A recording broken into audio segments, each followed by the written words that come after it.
give it a few minutes, see if Devil shows up. Just getting all our T's and I's in order, whatever.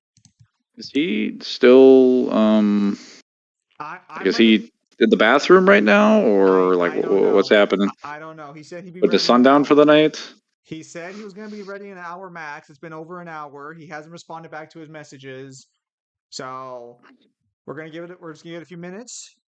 And then afterwards, if he doesn't show up, we'll just continue. Hopefully he can show up halfway through the stream. We did wait for him, so we'll give it a little more time. Would be asleep technically, because it is like 11 p.m. where I'm at, so it should be like midnight where he is. Yeah, but the issue is that, well, being a father, I'm assuming has definitely thrown some things in a kerfuckle for him. A kerfuckle, if you will. Yeah, well, he should still be going to bed at a reasonable time. It just means that he gets woken up in the middle of the morning. Yes, Plus, he probably would have already put his son to bed at this point. I don't know when that kid sleeps. It's like his father never Baby, sleeps. babies usually go to bed unless they have some kind of sleeping problem. They usually go to bed like well before 10. They sleep like 16 fucking hours a day. Baby sleeps so much. So new hint. We are not doing the death battle right now, to be clear. This is something else. This is a little more personal. You seem to forget, Mangler. That baby's got devil's DNA. So he's swimming with monster energy. That baby's born with monster I forgot. He's got the backup energy. Where he's like, I could go to sleep, or I could just wail. He's just there looking up like, Father, stop being weak. Hello, Pimp Demon. Hello, Put me under the ceiling fan so I can ogle at something. So to be clear, this is not the death battle video. That'll be a little, this isn't the death battle live stream. That's going to be later.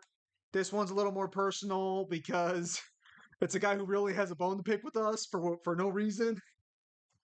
Mostly you two. I've done nothing wrong.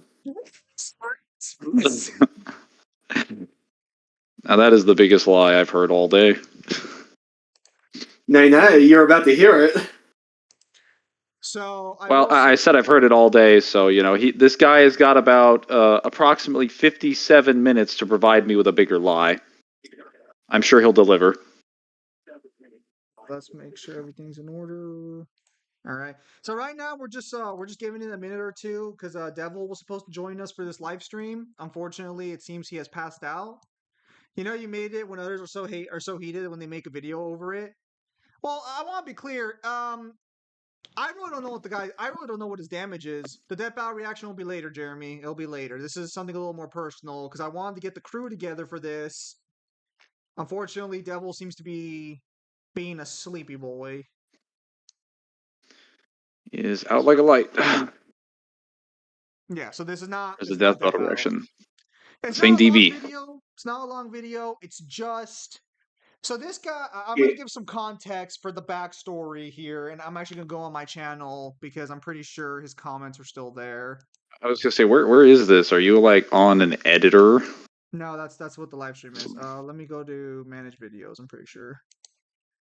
That reminded me so much of Twitch, like how they do like their setup for like the stream manager. It's so weird. Where's comments at? Is that in community? I don't know. It is. I don't have a tab like this. You made it when others are heated when they make a video over it. No, you've made it when people will dedicate specific channels to just hating on you personally. Speaking of personal experience? I am. I don't think he deleted all of his comments. Let me check. Here we go. So to be fair, guys, if we were less sloppy in our research, we would have actually gotten more responses. So maybe we should have not tried as hard. True. So this guy right here, he showed up to a lot of the FF16 videos. So he had an issue with where we scaled Final Fantasy 16. Perfectly fine, perfectly reasonable. He provided his grievances. He showed up to one of our live streams with the Warhammer live streams. I think it was like almost a month ago, maybe now at this point. And so we talked to him. There we go, Jay. Your name's fixed. And I thought we were chill about it we do the G1 blog live stream, which is like an 8-hour live stream, and 6 hours into the live stream, 5. 5 hours into a live stream. Five My approx apologies. 5 to 5.5 approximately, somewhere around there. Kyle makes a wrestling joke that what was the joke exactly, Kyle? Can you say it again so that way if this guy watches it, he can be reminded of his feelings at that moment? Finally. I kindly come back to a jabroni badmouthing me, a man who cleans piss from a toilet.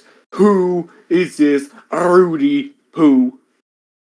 So that is a reference to a wrestling bit for, was it WWE or Raw Extreme or Raw? It's a SmackDown backstage between The Rock, Mick Foley, and Al Snow, where they're making fun of Al Snow. Okay, so that's Now that you say it that way, I could totally understand why you're making a joke. That is not what it sounded like. But I think it was just 5 hours into the live stream, so my brain was like in multiple places. So this guy took that Actually, very because personally for he doesn't whatever know reason. comedy, if you want me to, I can send you the link to it. You did send me it. Anyway, Zim, continue. Not you, fucking Zim. This guy took that very personally and thought that that was an attack on janitors. So he talks shit to Kyle and then immediately calls me a fat. I think he calls me like a fat fuck who lives with his parents. I think what he tells Kyle is, how can you talk shit about janitors when that fat loser is your friend? I think is what he said, something along those lines. I don't want to misquote him, of course. More or less, some. Kyle, what the hell? And then the very end of the video, I believe he also calls Mangler a liar or something. I don't know. If No, so what he calls me directly is such a disingenuous lying sack of shit, and then he puts I believe a pile of shit picture indicated. It's at the end. It's at the end, and he says I could make a whole video on this guy. But just to know, he's a disingenuous lying shit. Which to be clear, go on. Yeah. No, go ahead, Zim. No, go ahead. Well, I was gonna say. I was. Our only interaction with the guy was just the live stream in person. To be clear, it was just the Warhammer stream, and I didn't say anything to him for most of the stream because I was focusing on playing the game. And then when he started asking, well, actually, it wasn't even him that asked questions. I believe it was either Jeremy or someone else in the stream talked about Doomslayer being multi-city block. That's in reference to the position that I have. And then he asked about it, and then Zim later mentioned it while I was going to the bathroom. I came back, and then I answered the question and offered my direct evidence to him. I wasn't like rude about it. I was just like direct about it. So I don't know how he came to the conclusion that I was lying about any of those things. I also had all of the scans to prove my points. He just didn't ask for them. We have an entire server of them, but for some reason he seemed to think I was lying. I'm trying to pull up the live stream that he showed up in, just that way, like, if anyone wants to see our interaction, like, that we had. Well, I mean, I think it was maybe a couple minutes at max. When you get time trying to find the chat, pull up that short that I sent you so people understand what I'm referencing, so he understands that it was a fucking joke. I can't find it, but it's in one of the live streams. I'm pretty sure it was before G1 blog, so I don't remember when that was. I could find it. Okay, well, if Ming was looking for it, I'll show you what Kyle's talking about. Now, I want to be clear here. I want to give all the context before we do this, because, okay, so let's see here. Rod goes, finally. He does the whole finally bit. We started, and I would have just gotten them all in the chat. Come back to a jabroni bad mouthing me. A man that cleans buildings, cleans the piss out of a toilet. Who is this Rudy Poo?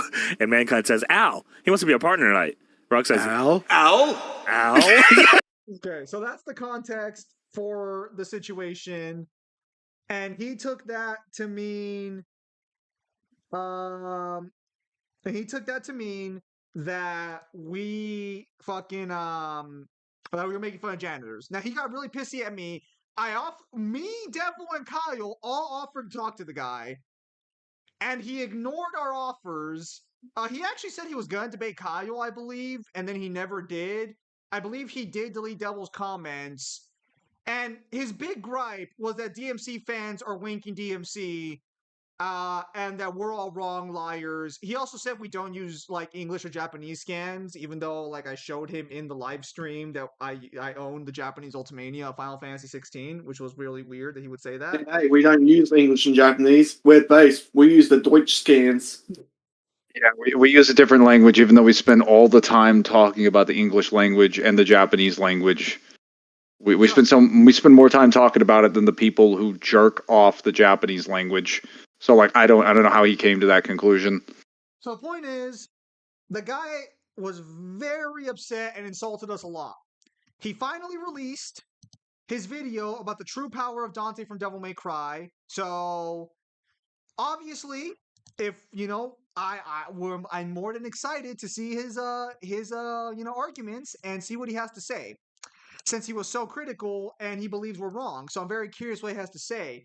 I believe he did make some posts either downplaying or I guess let me rephrase it. He made some posts refuting some positions in DMC allegedly. Devil tried talking to him, but hey, janitors are great. Yep. But yeah, so that's the situation. That's the situation here. I wanted to give Devil some time to join. Unfortunately, it seems that he's still away. So, Kyle, are you gonna be watching the video yourself, or do you want me to stream it to you? Oh, by all means, stream it to me, son. How fucking noble of you. All right. So, also for the question regarding our Final Fantasy 16 gameplay, I am playing Final Fantasy 16 by myself to get all the research and scans that I want to double check, but that is not on live. Kyle's 16 gameplay is on live. I'll have to get the exact timestamp for this, but I believe I found the stream. I'll have to get the timestamp for like when he shows up directly. Yeah, I think he shows up at the beginning. Soaking their panties over their favorite character would agree that Dante can beat most characters. Look. Are there some people who rank DMC? Absolutely. Absolutely, those people exist. I'm not saying they don't. Are there some people who don't know how to scale and argue DMC is like out of Ursel or some shit? Yes, those people exist. But the problem with this guy is we didn't agree with Clive's scaling based on the current evidence. And he took that shit very personally. And then after the janitor comment Kyle said, or I guess the reference that Kyle gave, he became very upset with us. He became very malicious towards us and DMC. And on top of, like, you know, when Devil proves him wrong in multiple different comment sections, and what does he do? Does he leave it up and take his L? No, he just deletes Devil's comment, which Devil was not particularly happy about.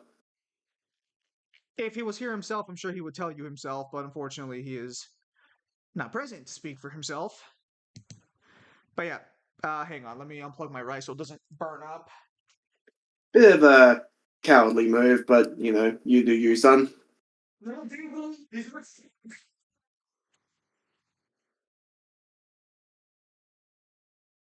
Hang on, to be clear, he's not talking about Devil there, just in case anyone gets the wrong impression.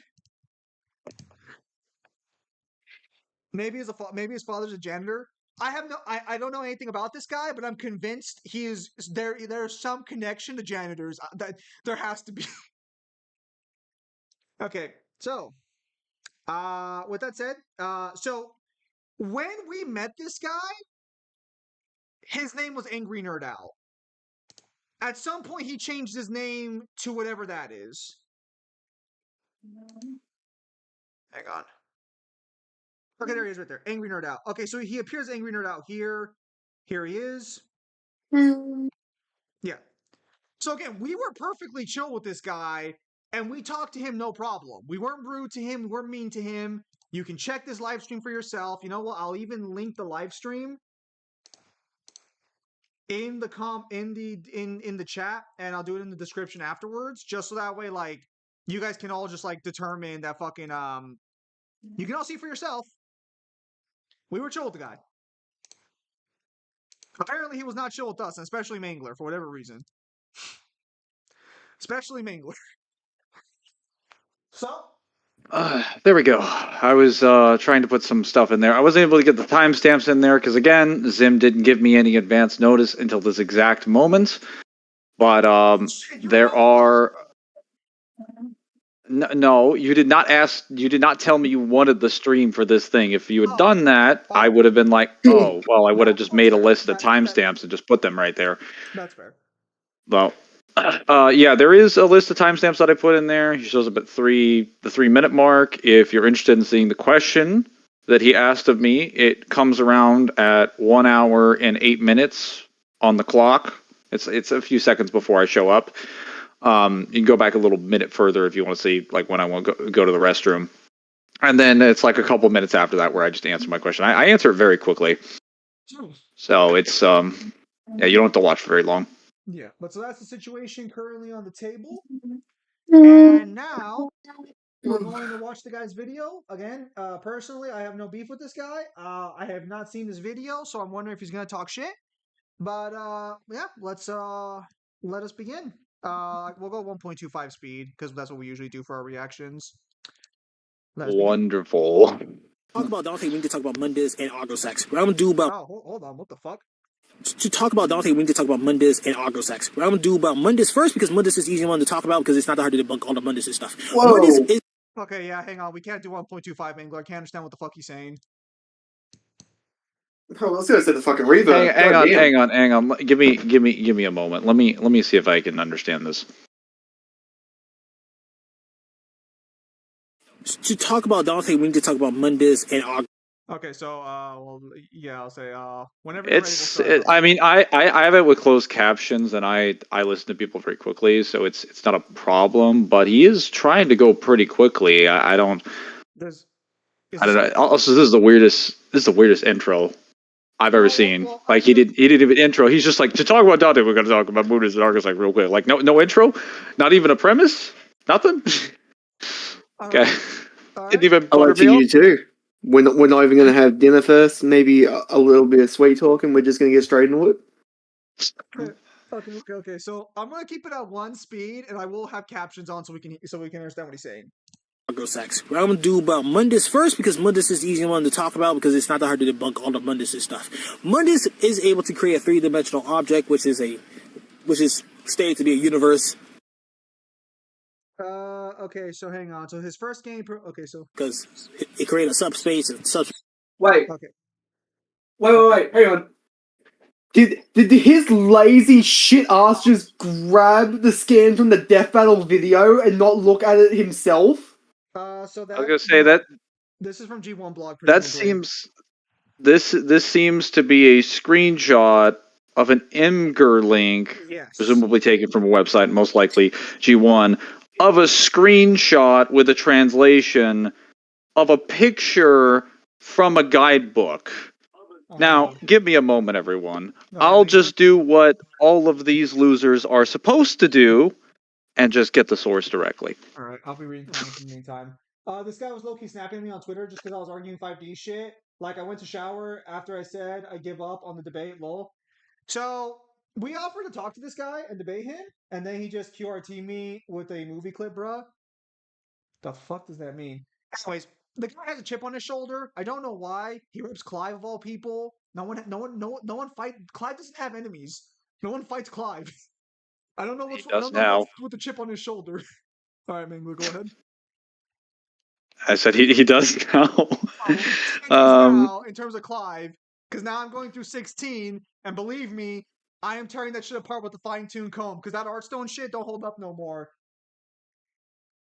I'm trying to figure out first and foremost which guide they got it from. Oh, look at the first try. I had like 3 Japanese guides to choose from here. This is the Katen Kuro guide, and they're presumably getting it from. I can't really show this because I'm on the Xbox, but I'll take a photo of it and then I'll send it to Zim. and then he can. Let me see if I can put this flash on so that I can show people what I'm referring to. Yes.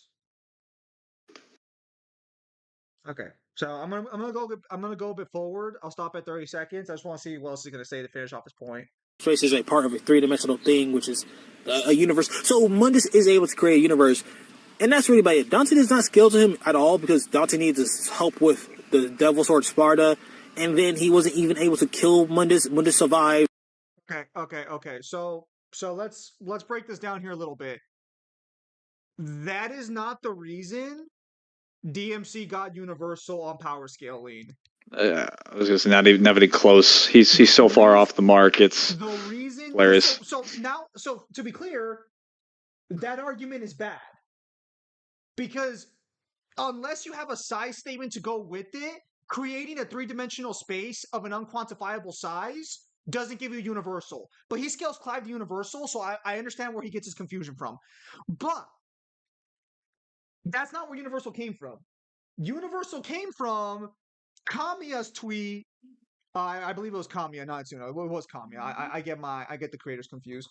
Kamiya's tweet saying Mundus created the universe, or at least affirming that Mundus did create a universe.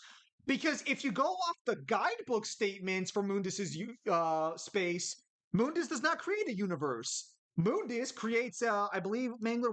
What do they say? It's a realm of infinite darkness, or what do they say specifically? So depends on the JP guide that you're going with, but the Precious Tears Memorial album specifically says that the area that he creates is known as the Demon Emperor's Space Heaven, and it is referred to as a realm with an infinite dark sky.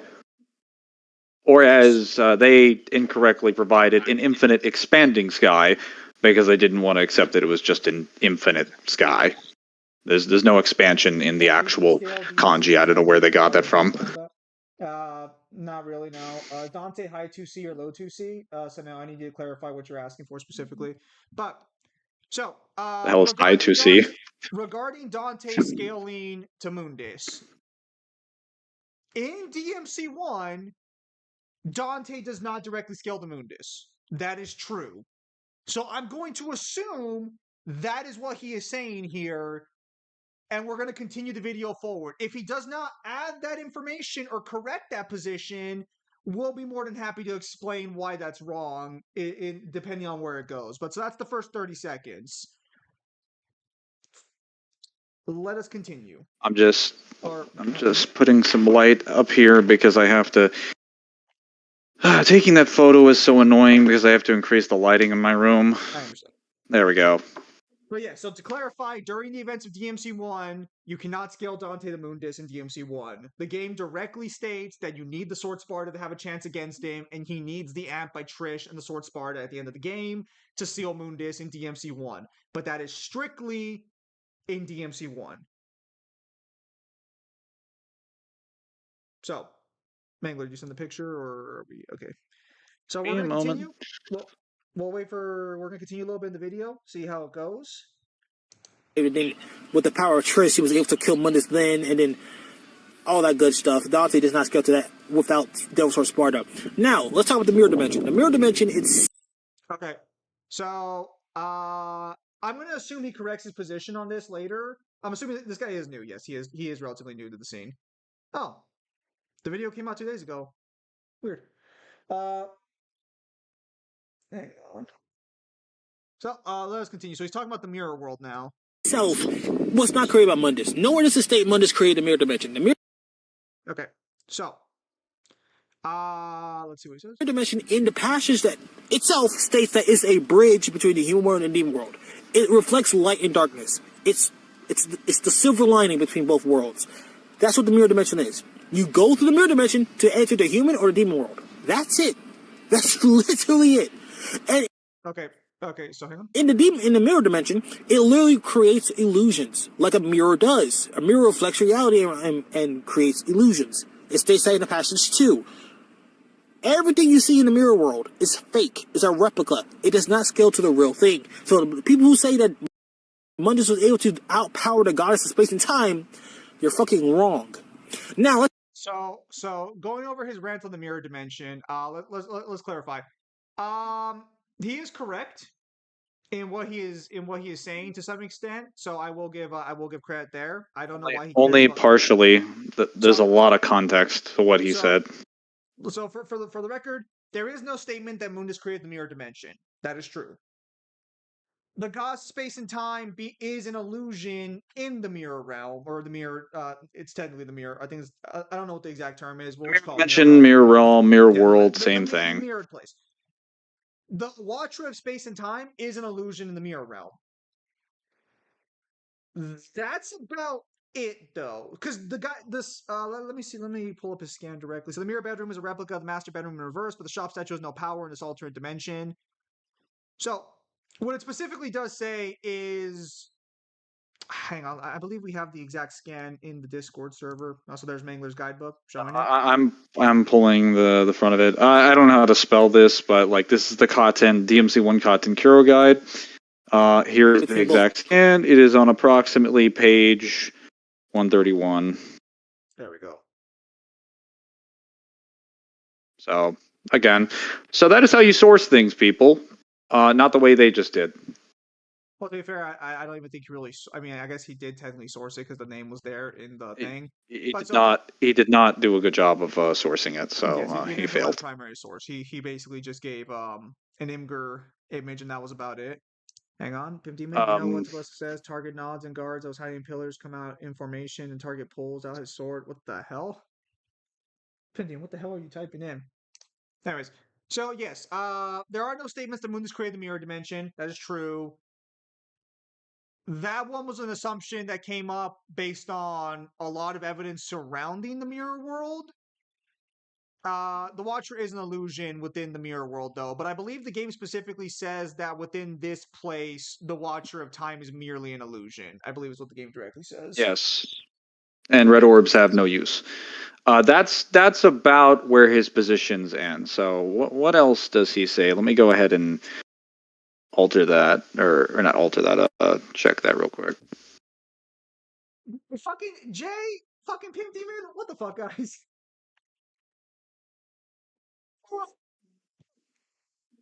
Guys, don't. My bad. Don't antagonize the guy. That's not the point of this. Although that fucking Pimp Demon fucking commented fucking meow meows. But yeah, no. So the Watcher is an illusion there.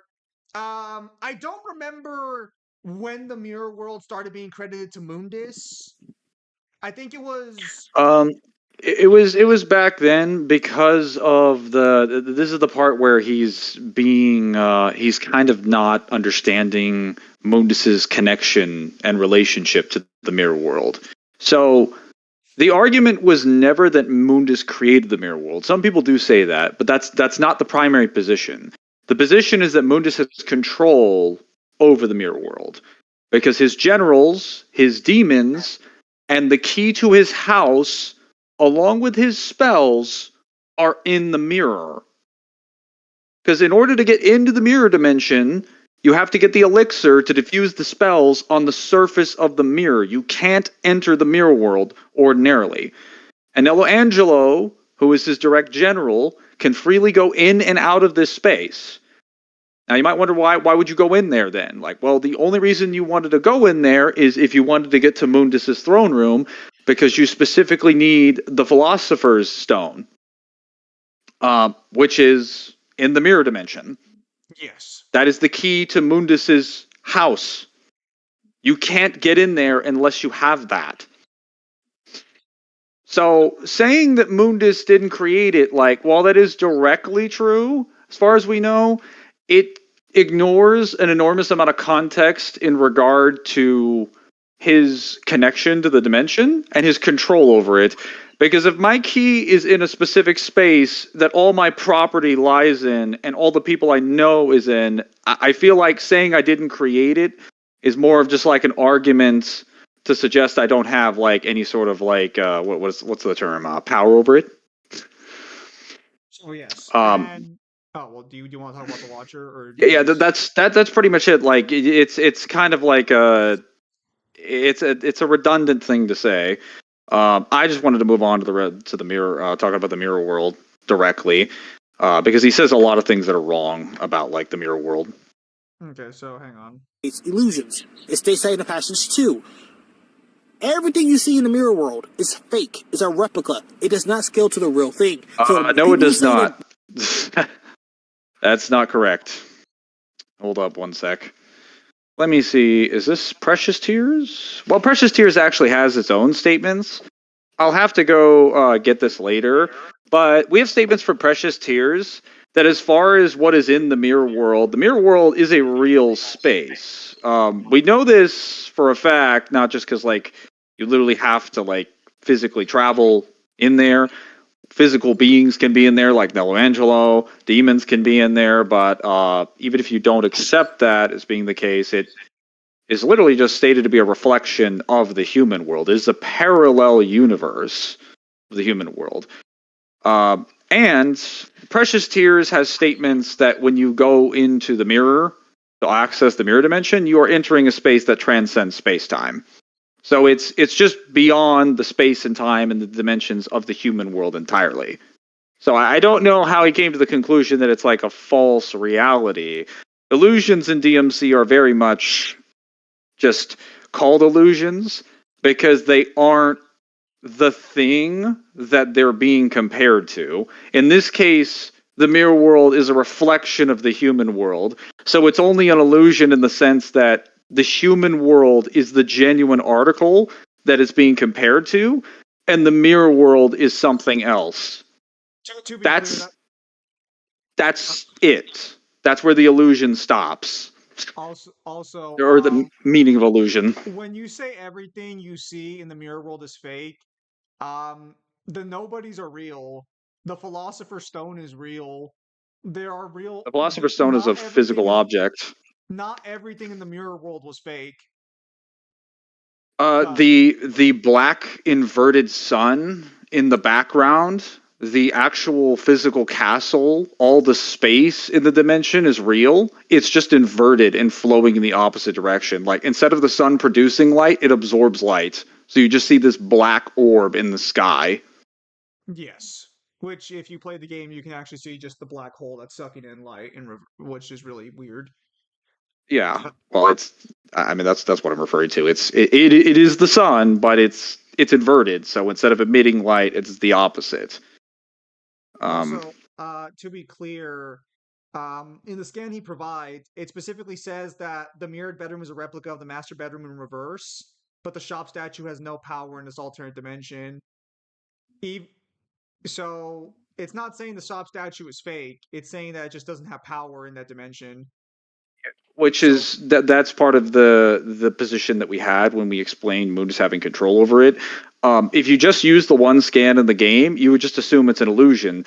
What I've tried to tell people is that the reason it's an illusion, the reason it's like not real, the reason it doesn't have any power is because of what the guidebook says. The guidebook states that it doesn't have power in that dimension. And I point out to people, Mundus's demons, Mundus's generals, and everything in there has power.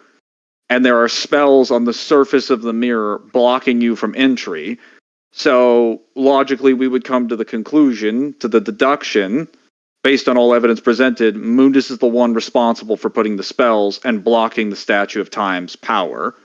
Because all of his shit is in the dimension, and he's directly under control of it. Whether or not he created it is irrelevant. Let us continue. But, yeah.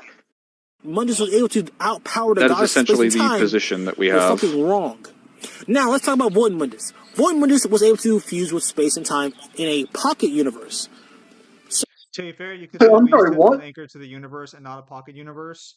So I'm going to need a scan for that pocket universe. So I will give it to Dante. He does scale to A that. statement for that. So to be clear, it's an alternate timeline. I don't even think any version of the book, neither the Japanese nor the English one, referred to it as a pocket universe. They never referred to as a pocket universe. They actually refer to as a parallel world, like a parallel timeline. And Dante points out, like, well, this is unbelievable. I mean, if someone told me there was like a different version of the demon world, I might accept that. But a parallel timeline, that's ridiculous. So, and then he's like, well, based on what I've seen, I can kind of convince myself of that. But like, yeah, the story directly points it out, and then he gets yanked out of space and time again when he leaves the timeline. So it's you need a statement that it's a pocket dimension. Also, pocket dimensions can contain universes, to be clear. Saying something's a pocket dimension isn't indicative of its size. Because the size on the inside of the dimension is what matters. Yeah. Right. Well, version of Mundus. And you gonna say something? I was going to say also, depending on how like the space-time continuum or the space around it is treated as well. It being a pocket dimension is only in the context of like who is looking at it from the outside. Yes. Now let's continue. and it was stated that Okay, version of what Mundus does he is say? stronger than Hang on. he does scale to that version of Mundus, and it was stated that version of Mundus is stronger than the real Mundus. So that means Dante is a high universal being by the Devil May Cry 2 novelization. That's It's kind of crazy how DMC only gets to this level of power by a novel, not the games. What do you mean? Like, you acknowledge Mundus creating a universe. What are you talking about? really about it, because that's the most impressive shit Dante has in that novelization. Now, That's I'm going to say this right now. I don't want him keep throwing shade like this because we know your positions on 16. Be very careful of what shade you want to throw.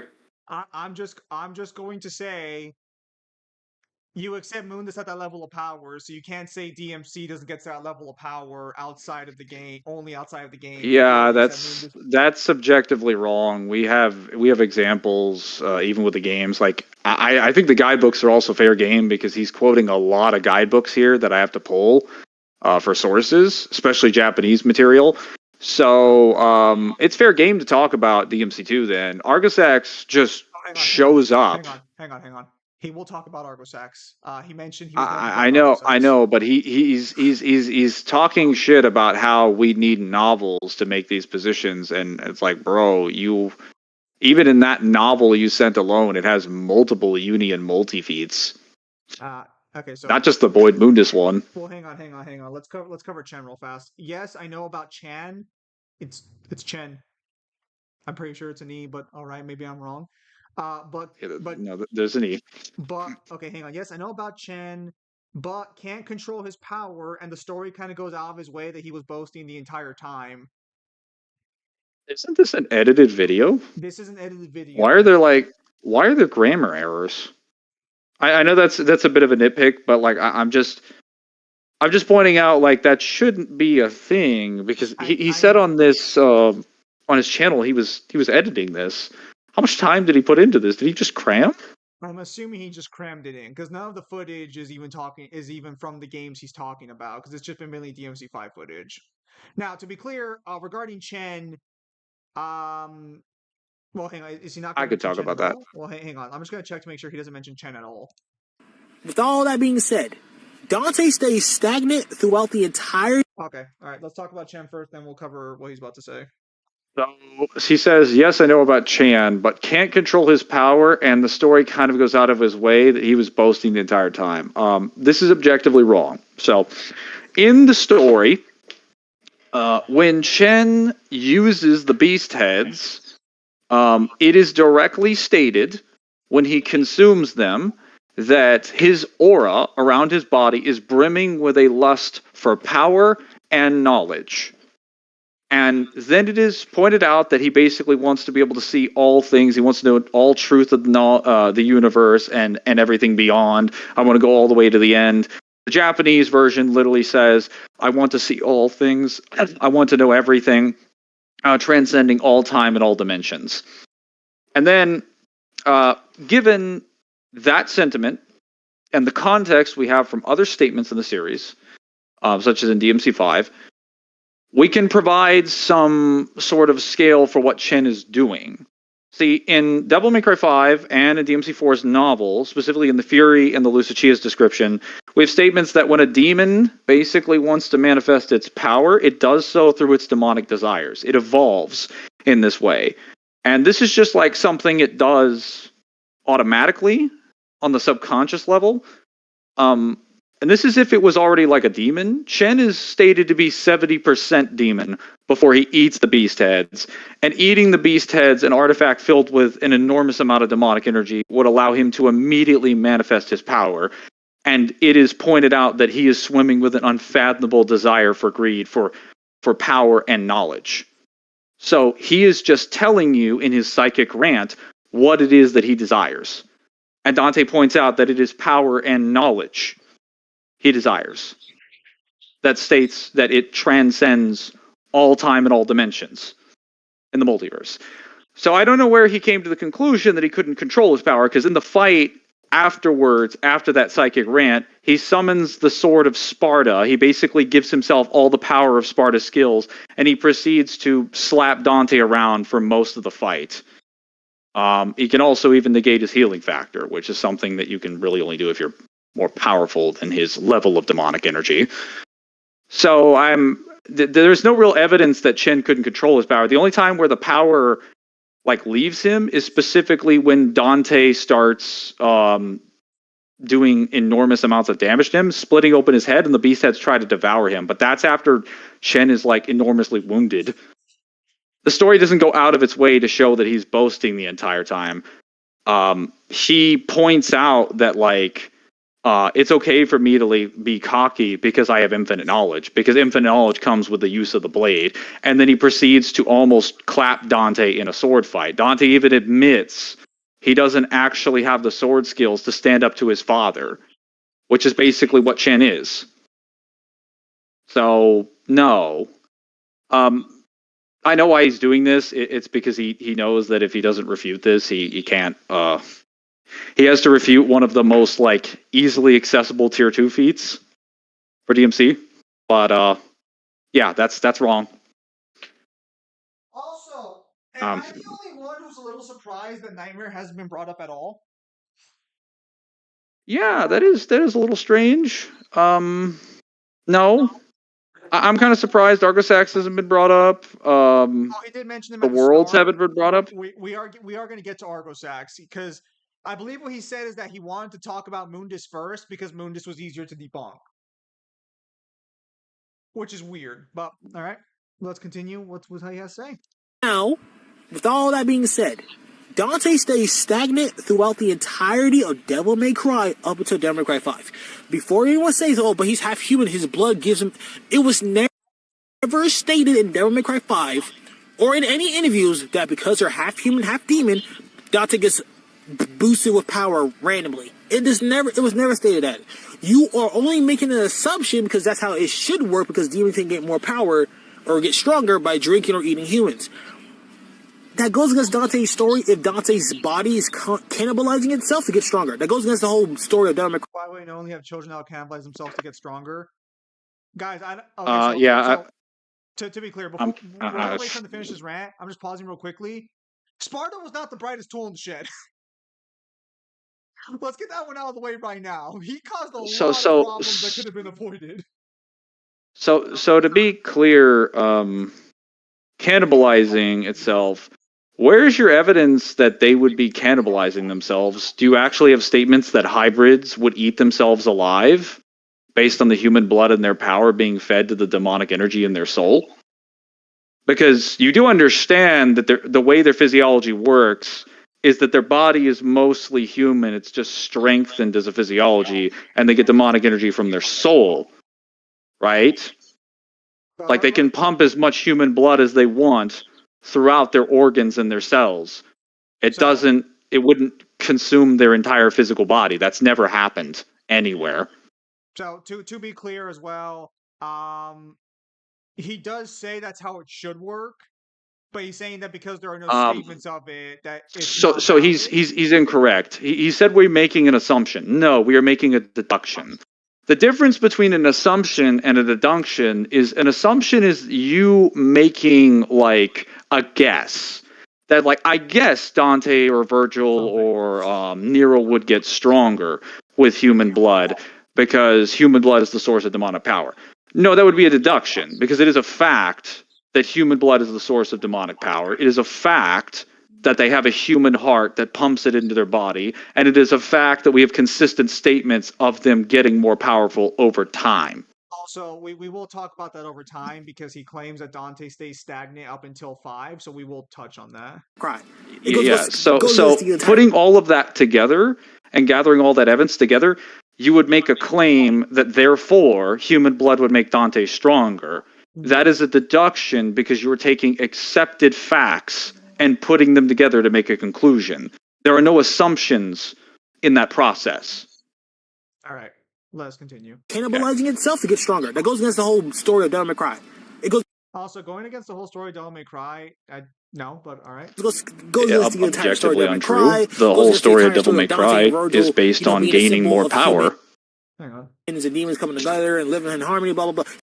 Dante and Virgil are not a symbol of humans and demons coming together. If they are, then I must have missed some part of the story. But they don't do a good job of that. They must have failed horribly then, because they have done nothing to foster any sort of peace between humanity and demonhood. If anything, the demons are more pissed off than they've ever been, because now they're losing to the simp of the traitor rather than the traitor himself. All right, let's continue. It destroys the whole. It destroys story. Not only does it destroy the story, it also doesn't make sense. If Dante and Virgil and Nero get stronger by just existing, they should never really ever be having any trouble at all. But as we can see, if you take Devil May Cry 4's Deadly Fortune novel as canon, Dante did have trouble with the Savior. Final Fantasy ass artwork. You're a Final Fantasy fan. Why are you repping shit? Why are you talking shit about the artwork? Dante had to use Royal Guard. Why are you talking shit about that? Especially if I will hold up a sec. I did want to address the point, because you keep thinking he's going to get to a point, but like he doesn't get to a point. He segues and then goes and goes and goes, and we only stop him if we like put our foot in his face, and that's what I'm doing right now. So as far as saying that it destroys the whole story, hold up one sec. Also, destroys the whole story. Doesn't make any sense. Dante and Virgil and Nero just get strong by existing. They should never really have any trouble at all. That's not true. They do have trouble even when they are getting stronger. They have multiple characters in the games that scale to them. Granted, most of them don't. You're correct on that. Pretty much all the lesser demons cooked. Pretty much all the greater demons cooked. Really, only like Demon King level demons can fight them, and that's like a few demons every game. Yes, but they still get contested every game. Yeah, and some of the novels as well. But they still get contested. Yes, but actually this is where, because he hasn't talked about this situation, but he said that Dante doesn't get stronger from the novel upwards. Between the DMC2 novel and DMC1 exists the DMC anime. So, to clarify, at the end of DMC1, Dante does not scale to Mundus. During the events of the anime, Dante is not training, he's doing day jobs, and he's fucking around and just living his day-to-day life. By the end of the DMC anime, the original one, Dante in base is able to match Abigail, and with Devil Trigger, exceed Abigail's power. Abigail stated to be equal to Mundus, or a rival to Mundus. So without doing anything, Dante's powers have shot up to the level of Mundus just by existing over time. Unless that's you include also POC, but if you include POC, that gets into a whole can of worms of that's way strong. That's also no, POC doesn't change that because he's still weaker than Mundus. Yeah, but in POC he fights other other high level demons. Whereas if you he fights Demon King level demons earlier on before DMC1. I've mentioned this before, but I was gonna say like that's just to point out what Wazim says. All of his Demon King level feats in both the anime, 2's novel, and 2 are done primarily in base. There are some that are done in DT and DMC2, but they're done in base. Predominantly.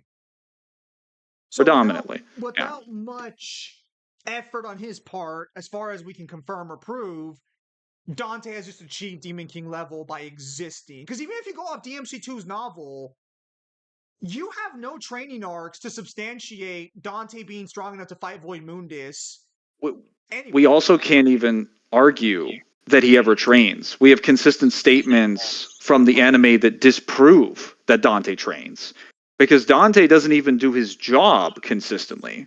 So according to what the anime tells us is that Dante doesn't even work even like 1 day a week. He works like 1 day like every other week. He only accepts jobs that he likes, and he only specifically does them if they involve demons, or if you have like a password and they have to also involve demons. And even then he might still turn them down. And that's if he's lucky, if he gets one job a week consistently. Most of the time he just sleeps, eats pizza, maybe plays pool, reads like porno magazines. Dante And that's all he does. murders demons in the tens of thousands and a few dozen humans. I am the hope for humans and demons. Yeah, so he doesn't train. There's never any training arcs that have happened in DMC. We've never gotten them. Not for Dante, not even for Nero, and not for Virgil. So We just see them again, and they're like stronger. They're never implied to have training. So if you believe that Dante receives an amp in DMC1 at the end, then you have to go back on your original statement that Dante doesn't scale to Mundus. So one or the other. But let's continue. He's going to Deadly Fortune. Dante did have trouble with the Savior. Dante had to use Royal Guard against Agnes. Okay.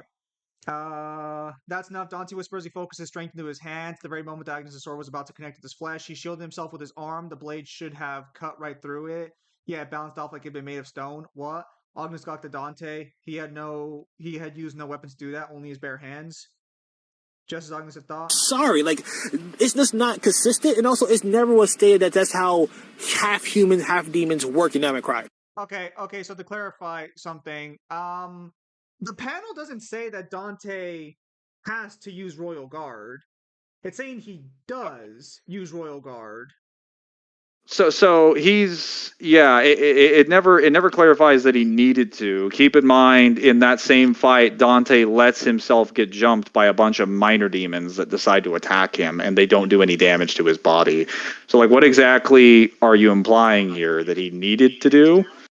Because, like, the only time where Dante actually needed to do anything against Agnes was just when Agnes started doing lifesteal, and he specifically had the Devil Trigger to output more energy than Agnes. Yeah. That was the only time Agnes forced him to do anything in that entire fight. To be as clear as possible, Agnes is not the guy you want to rep as an example of Dante, like, needing or, like, being weak. Agnes forced Dante into a Devil Trigger. And also, Agnes directly points out, because you clearly didn't read this novel, or you're just being disingenuous. In the novel, Agnes directly, properly calculates the amount of power that Nero and Dante are going to present. He makes a prediction based on his evidence, and then his prediction comes true. So he concludes that with Nero, with the blood from Nero, with the descendant of Sparta, the sword of Sparta, they should be able to control the Savior, and it will be powerful enough to fight Dante. That becomes true, because in the novel, the Savior is able to fight Dante consistently. It's durable enough to tank all of his blows, and it can shoot out death rays that force him to use Dreadnought. And even after they remove Nero from it, and it gets significantly weaker, Dante points out that he had done everything he could to damage the Savior, and all it did was, like, do little more than chip off the sides of, like, the surface. So Agnes was proven correct. He also pointed out that Nero had more power than Dante, and Dante admits later that Nero has more power than him. And then he also points out to Sanctus that if I absorb enough demonic energy, I should be able to defeat Dante. And then when you see him in that scene in the opera house, he actually points out in the narrative that he has been absorbing demonic energy from the Hellgate this entire time to increase his power. That's all he's been doing in Dante's missions. He's just been amping himself. So by the time you see Agnes, he is the strongest version of Agnes that Agnes has ever been.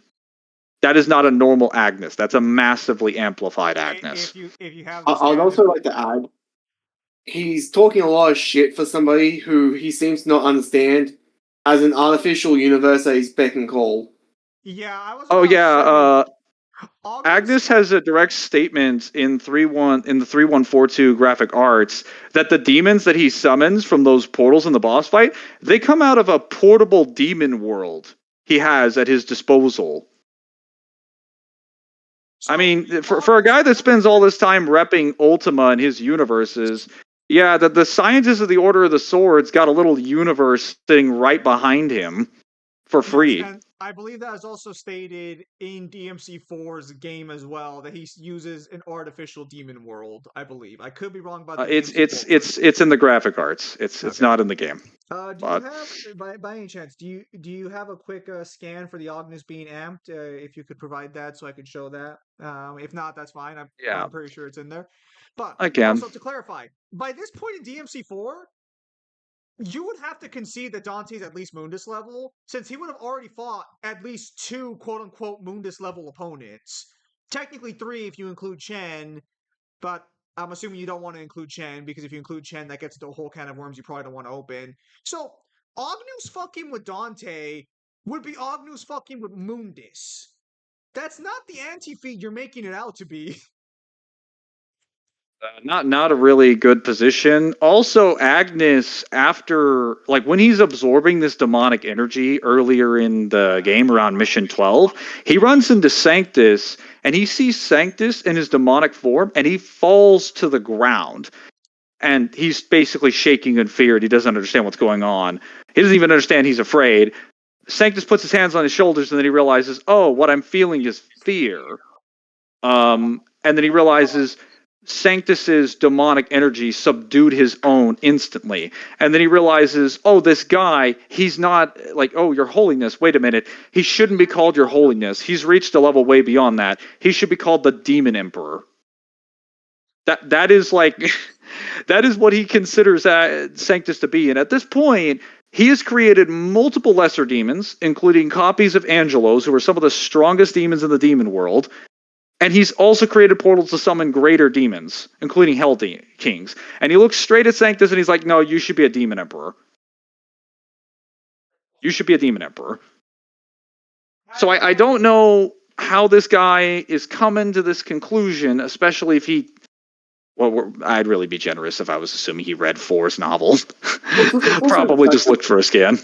Well, it's also of the fact of, he's talking a lot of shit about a lot of characters that you could argue would be able to square up and beat DMC1 Mundus. Yeah, the thing is that Nero, by the start of 4, should be able to do that, as silly as that sounds.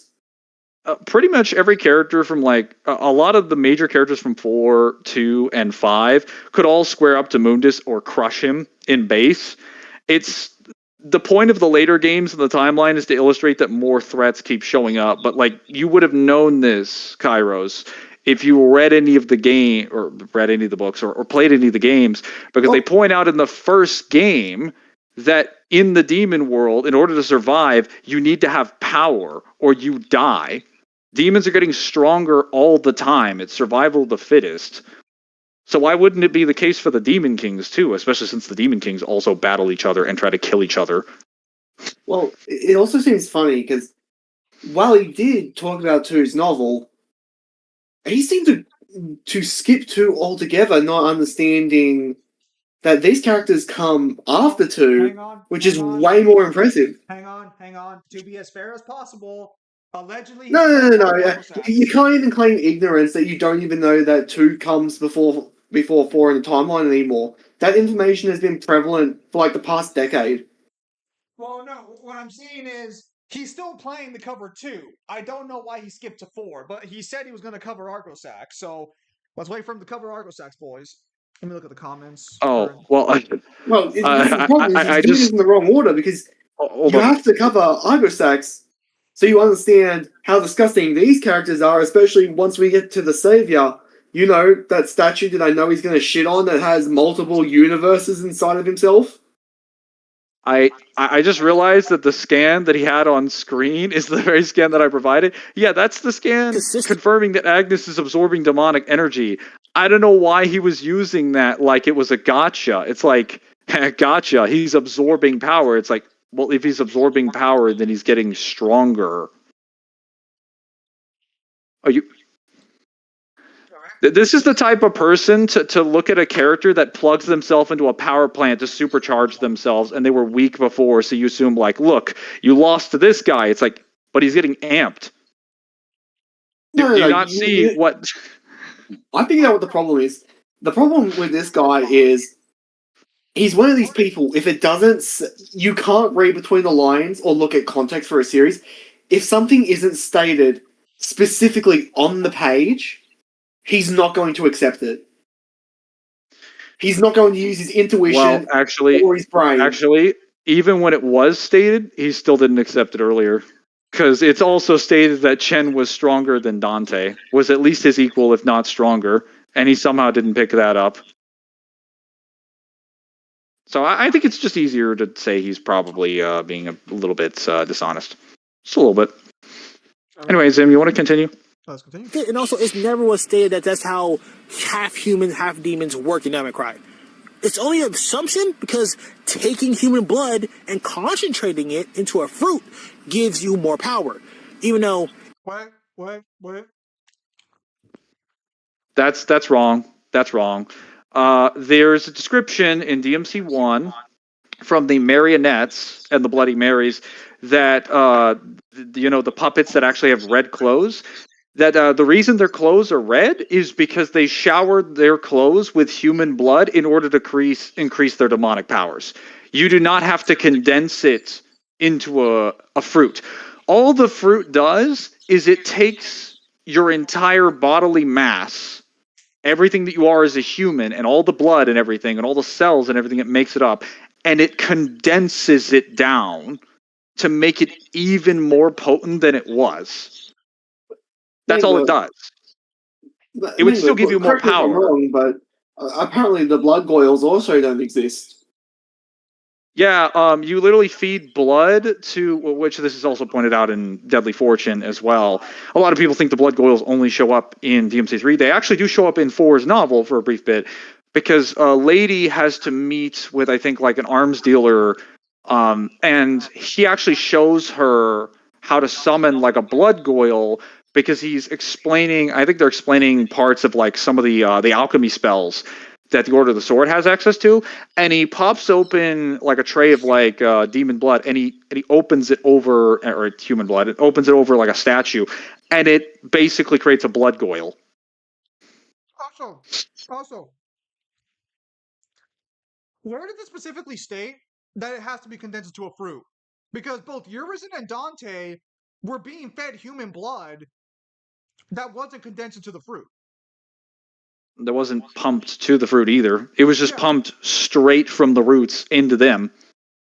So, can I get a source on that has to be condensed to a fruit, please? You're saying Let's climb and also the marionette description completely refutes this point, because technically the human blood increasing demonic power isn't new lore. That's always been a thing ever since the marionettes. It's just never been prevalent outside of that description, but it was always lore ever since we got that description. Do you have a scan of that? I do have a scan for that. Yeah. Well, something else that like it kind of bugged me that I kept quiet about, but it's seeming we're going all in now. Dante's never shown to get stronger. Literally free proves you wrong throughout the entirety of the game. He has multiple times where he's able to get stronger, and I'm not even talking like after he gets Devil Trigger. There's a point where Beowulf beats him into the ground and wins that fight. Beowulf escapes. He fights Virgil, who could one-shot that Beowulf later, and Dante's never shown to have gotten any kind of power ramp. Nor is he stated try and tell me how that's possible if they don't get passively stronger over time. And also, 5 just spits in your face with that assumption. So to be fair, he does believe that Dante doesn't get stronger for most of the timeline up until I think this novel. Hang on one sec. Give me a moment. He's asserting it's DMC1, the novel, then it goes straight to 5 as the only power amps. But the DMC anime already debunks that position.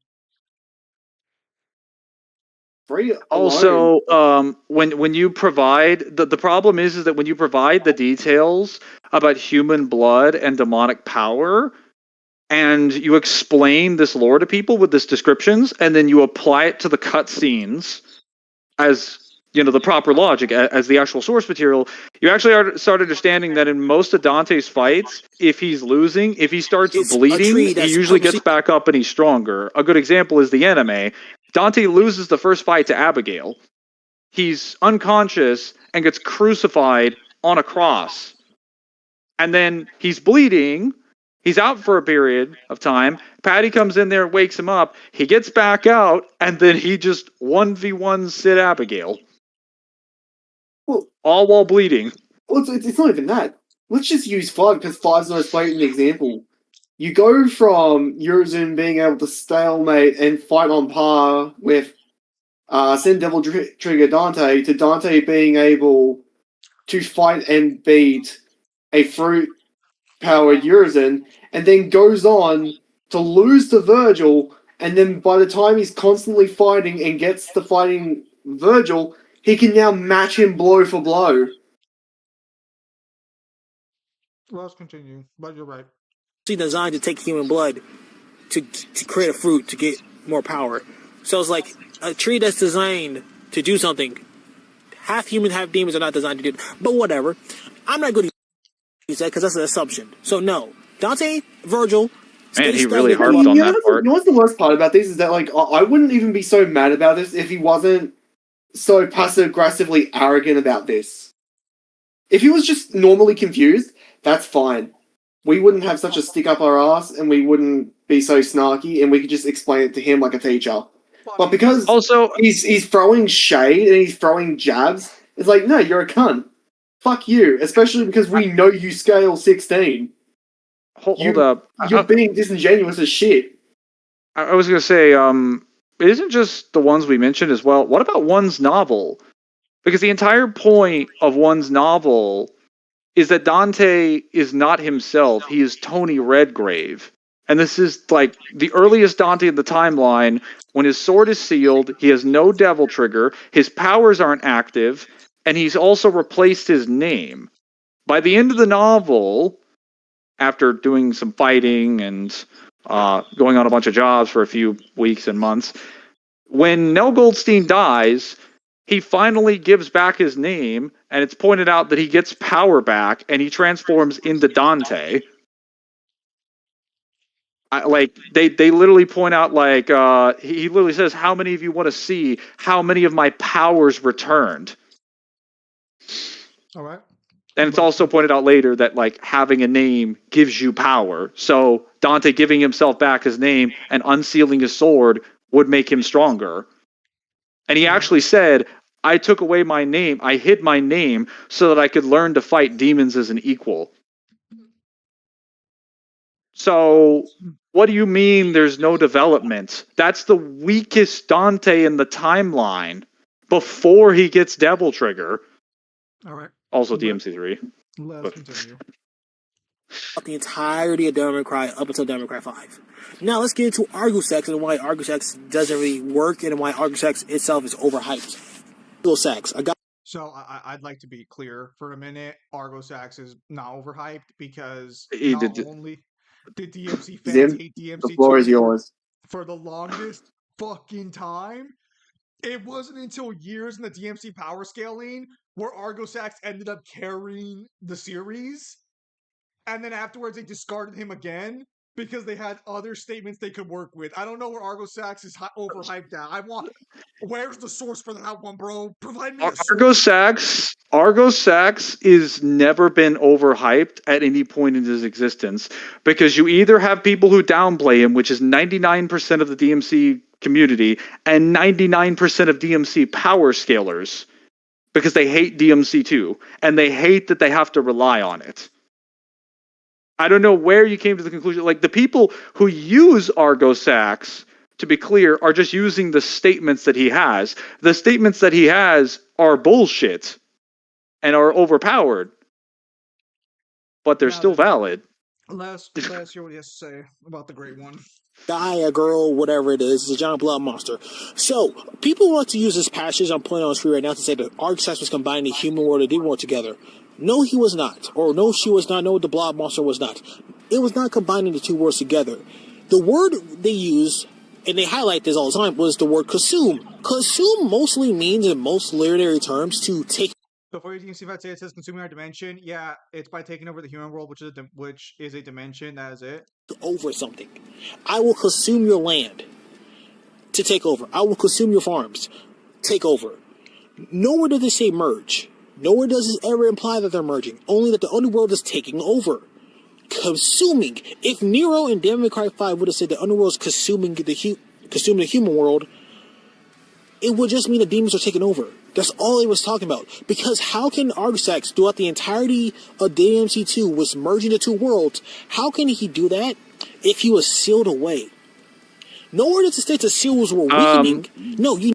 So he can do this because he's that powerful. So you definitely didn't play DMC2. They specifically point out in the guidebook for the game and in the game itself that, like, well, the guidebook directly points us out that when the demon world starts getting closer to the human world, time starts getting stopped, leads people into circles of infinite confusion, and reality starts getting warped. That's why the town looks different.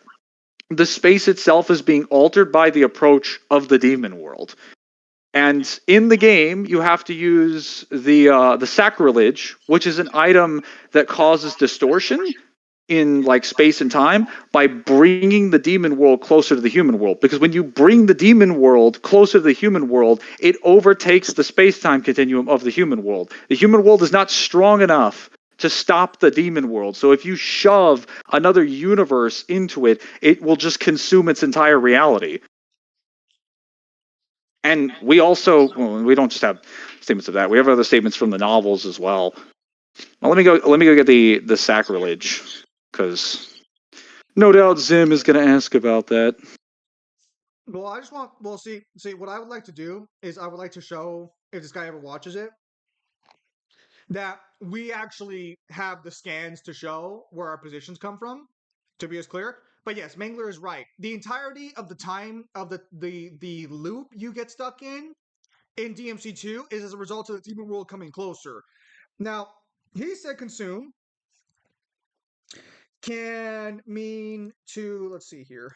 If you over someone's land, which no, the primary meaning for the word consumption or consume as a present tense or an actionable verb of consumption is to eat something.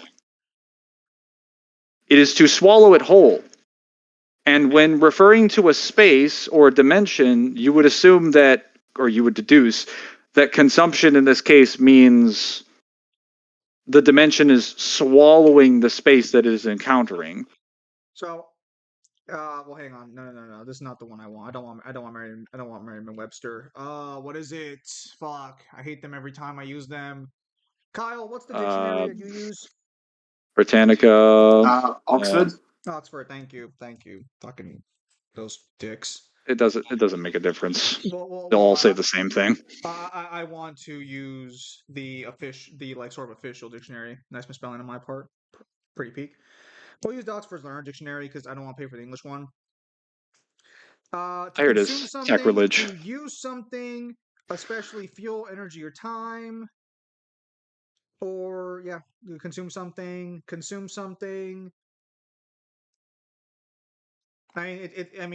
Listen, it can mean you can consume someone's land, I guess. But more often than not, that is not the term to use it for. Yeah, so here's a direct statement from Mission 14's guide. The power of the demon world can warp the minds of men and stop the hands of time. In the time between seconds, reality is not what it seems. The dark forces can bend passages that once led to real destinations into circles of infinite confusion. The hunter must seek out and activate the key post of the demon realm. 4 lights will open the door to the future and the past. Warped by the eclipse. Things have gotten extremely weird in the southern township of Vito Marley. The city no longer extends from the southern tip to the middle of the island. The entire town has been warped by the approach of the demon world into a vicious, infinite circle. And what was once recognizable, it now connects it together in ways you never thought possible. To open the gateway out of this bizarre realm, you must locate 4 globes and strike them until a ring forms around each. Only then will you be able to open the portal. So, Now, I don't know how you came to the conclusion that, because you do have the guides. You've mentioned scans from the Brady Games guide, which I'm going to be charitable here and assume that you did that because you were going to be genuine. But you should have this guide too.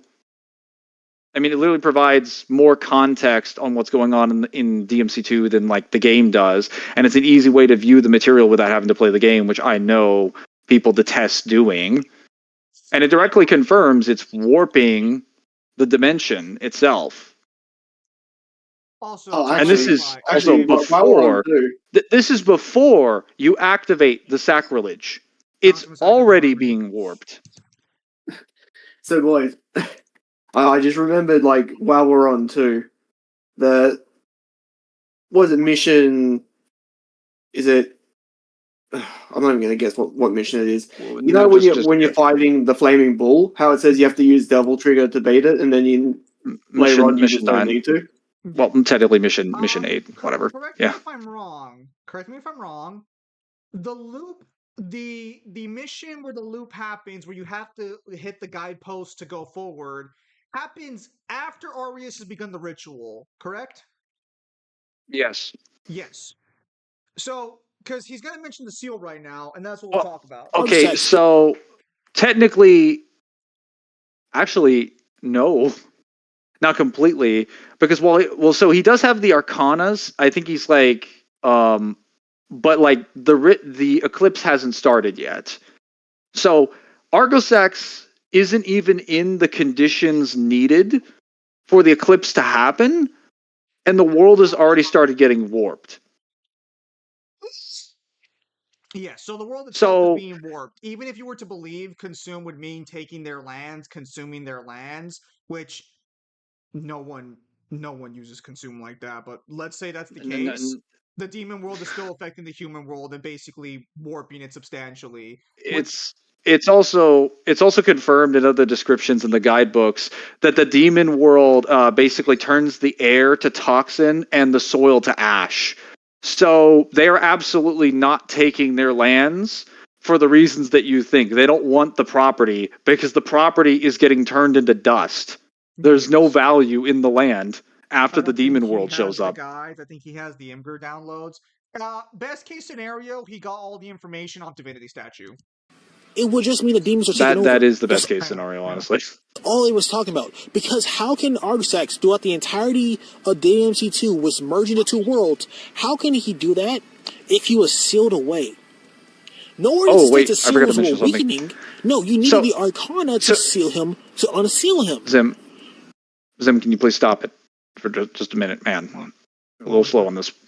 What do you have to say on this? So he specifically says that only never implies that they're merging, only that the underworld is taking over, consuming. If Nero and Devil May Cry 5 said that the underworld is consuming the human world, then it would just mean the demons are taking over. So that's wrong for a number of reasons. One, the demons have already taken over before the prologue happened. Yes. Yeah, which is a month before the end of the game. Yes. They've already won. The governments have basically declared this city abandoned. They gave up.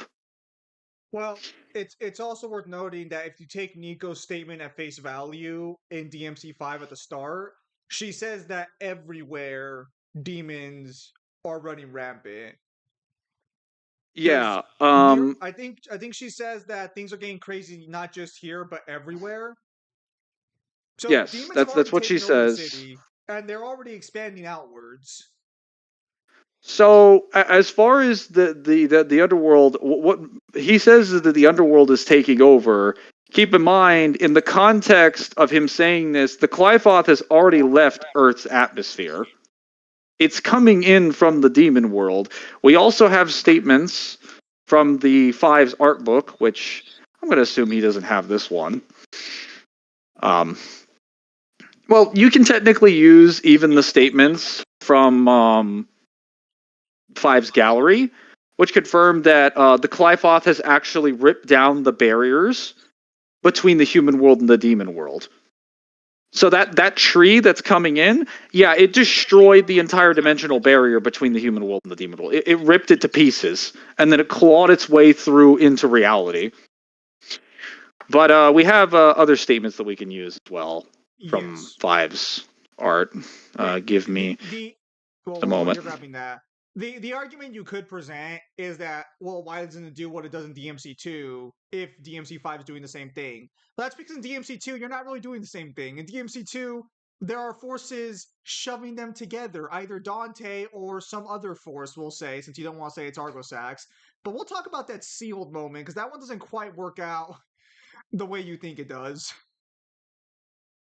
Let me see if I can get the...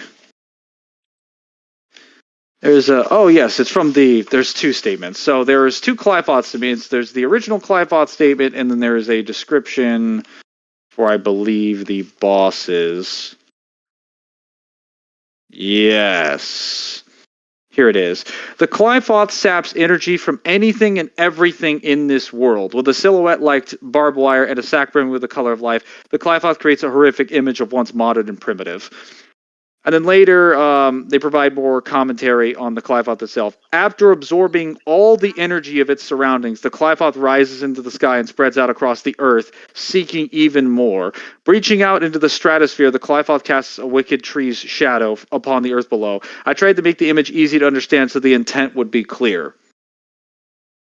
I'm not sure where he's coming to the conclusion that there isn't consumption happening if it's absorbing all of the energy of its surrounding environments and sucking it from anything and everything in this world. That seems pretty clear to me. I don't think you could be more clear, actually. Because consuming means taking in their land. It doesn't mean actually eating it, even though the Qliphoth... Yeah, it's just taking their land, even though it's been sucking up people like, juice bags. All right, let us continue. So no, Argosax is not fusing the two worlds together. Continue. If anything, Arius was doing that. Argosax was not to seal him, to unseal him. So hey, no, brother. Arius... Okay. Wait, who was Arius getting the power from, brother? So, no. So, yes, I think by this point, Arius would have already been... Actually, no, why am I even saying this? We can just look up all DMC2 cutscenes. There's not that many of them. Actually, you don't need to do that. Hang on. Huh? Give me a moment. Well, I mean, I've always got time. Hey, Meta. I've always got time. No, you don't. Okay, now I understand what he said. Zim, you need to tell me when you're unpausing it and pausing it. That's right. But as far as you need the Arcanas to seal him, well, to be clear, Argosax was sealed by the Arcanas after Sparta killed him. He was sealed in a state where he would have been wounded and weakened. Argosax, Sparta's gone now. His power is no longer there to hold him in play. Only the relics are. When you actually end up screwing up the ritual at the end of DMC2, because Dante breaks the... he basically trades a coin that's not supposed to be the actual coin for the ritual, and it screws up the ritual. And then, obviously, Arius gets furious. You fight, and then you kill him. And you're like, okay, well, it should be stopped now. We stopped the ritual, and then the portal to the demon world opens anyway. Yes. And Lucia's like, wait a minute. That doesn't make sense. But the ritual failed. So it directly points out that even though the ritual failed, Argosax is like, all right, I'm tired of this. Ripping into reality now. Yes. My servant didn't do his job. Yes, that's what I was going to say, is that the argument about the seal being able to stop Argosax is debunked by the fact that the ritual not only didn't have the full pieces to work with, but Argosax basically tore into reality anyways. It would just mean the thing that was holding Argosax back was Sparta's power, and Sparta's gone now. Did you all know so there's nothing to hold him back. In the Red Orb cluster near Cavalier Angelo? What? Jay, send me that picture. What are you talking about? Argosax is not fusing the two worlds. Yeah, and also... Zim, so, what? Are you unpausing the video again? I unpaused a little bit, yes. I'm at 442. Where are you at? No, I'm fine. I'm just taking a photo of their art book. Okay, so that you can have a the something seal to show them. Doesn't work since Argosax was still somehow able to break out of it, and he's about to say Arius was doing it. Oh, brother, please, by all means, I love me some Arius upscaling. This is not the argument you think it is. Arius was currently basically dead in a pile of rubble No. after he'd been thrown out of the building. He's referring to when the worlds are coming together. And to be clear, if you believe Arius is doing it, based interpretation. So here's what I would say to that. That wouldn't matter anyway. We do have statements in the 3142 graphic arts that he is warping space, but the problem is that he's directly stated to be using the power of darkness. And it is confirmed in outside media, such as Trinity of Fates, that Argosax has a contract, or not Argosax, Arius has a contract with Argosax. When he uses the power of darkness, that would be referring to Argosax's power. So if he is warping space on the island, it's because he's using Argosax's power to do it.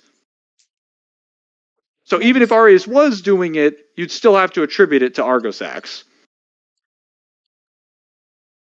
Zim, don't glaze him. It's what you want to shoot him in between the eyes? No. Together. If anything, Arius was doing that because Arius was making unstable demon portals to get the Arcana to free Argosax. Point blank, period. It was never confirmed that the porters were unstable or stable. They were just portals. But I still stand by everything I'm saying. Yeah, I don't know where he came to the conclusion that they were unstable. That's never stated. Your better argument, if you're arguing that they're not pulling them together, would just be DMC5's novel confirms that Villa Dermir, I don't know how to pronounce it. Dumeri Island. Dumeri Island. There you go. Dumeri Island is closer to the demon world than most parts on the planet. So you could just argue this is just like a side effect of its location if you really wanted to. Yeah. That wouldn't end well for you either, but it would be a better position.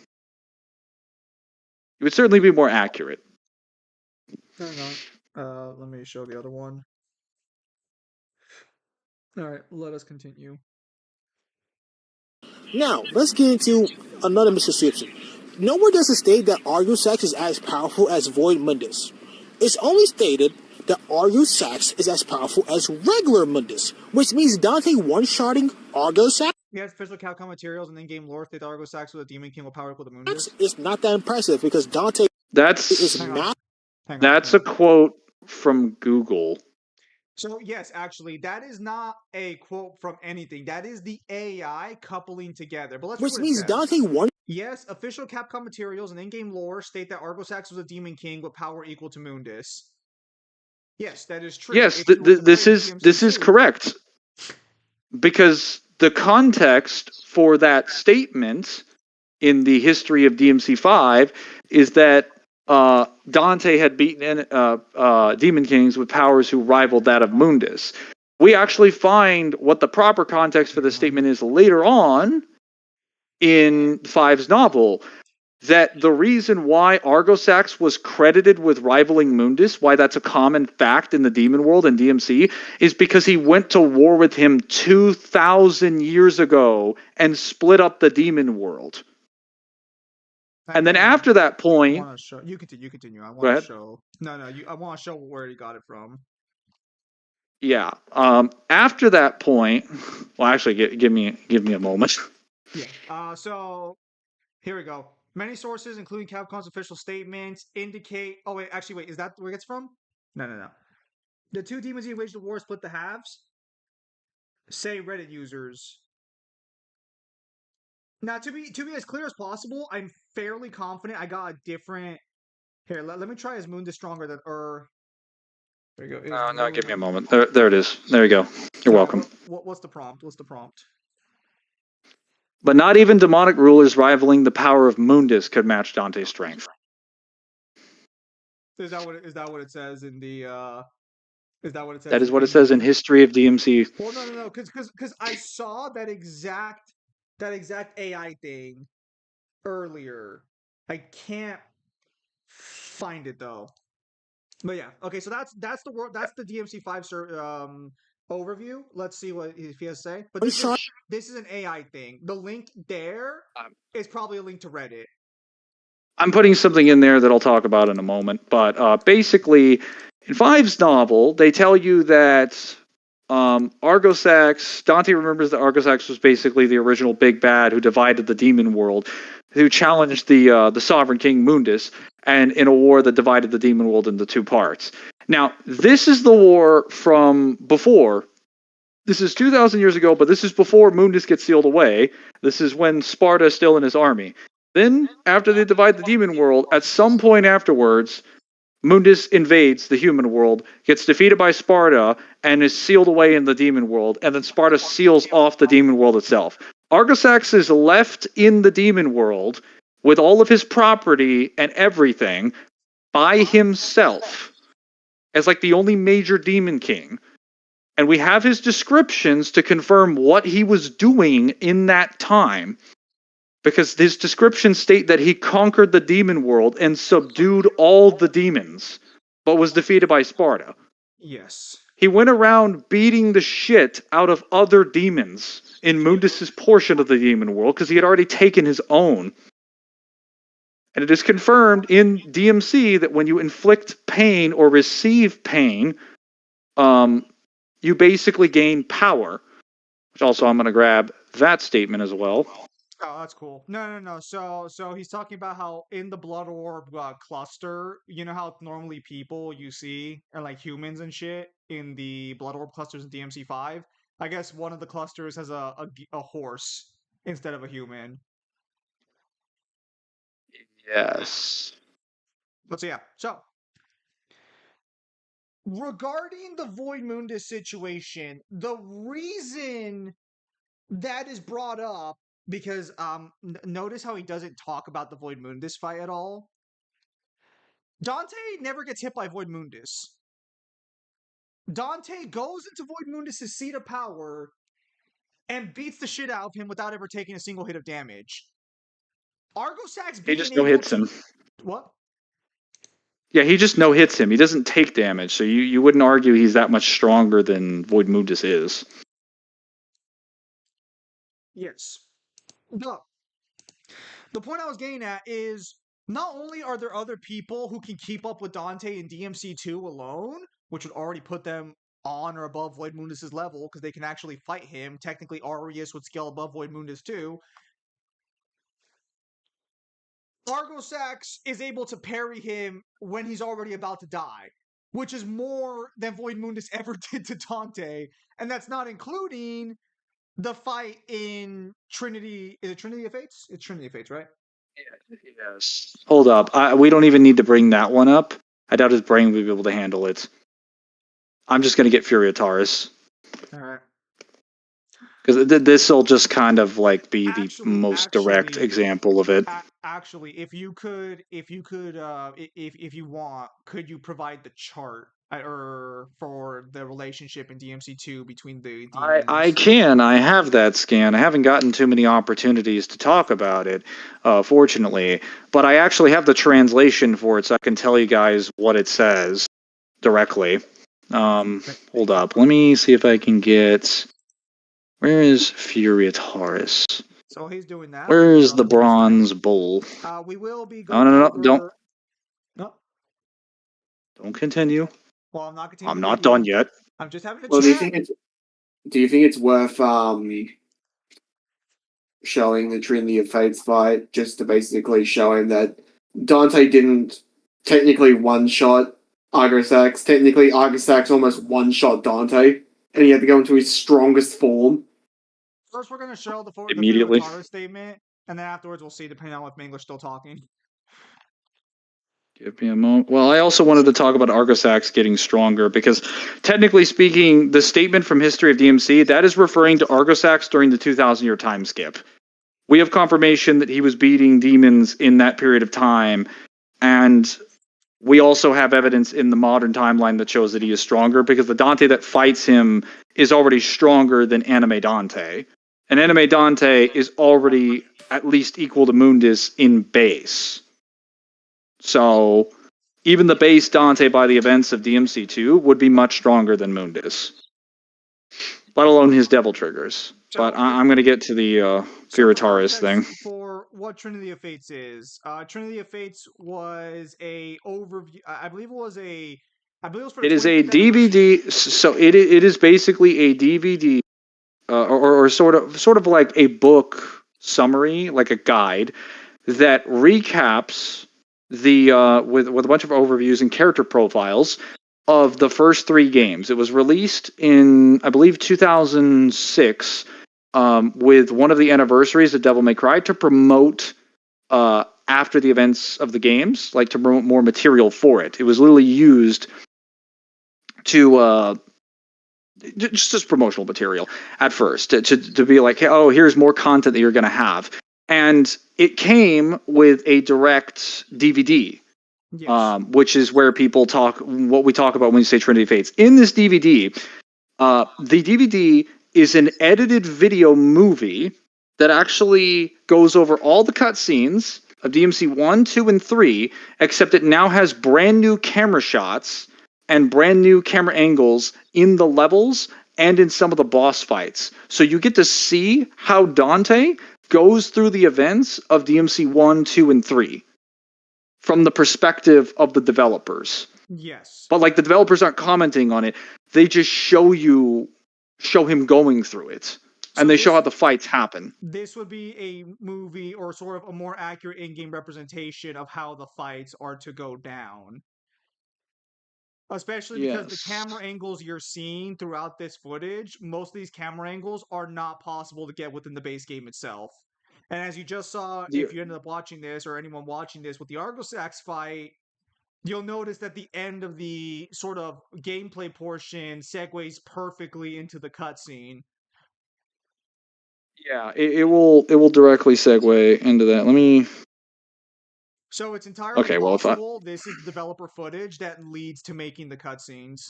Since I believe all the cutscenes are rendered for the most part in engine, outside of some CGI.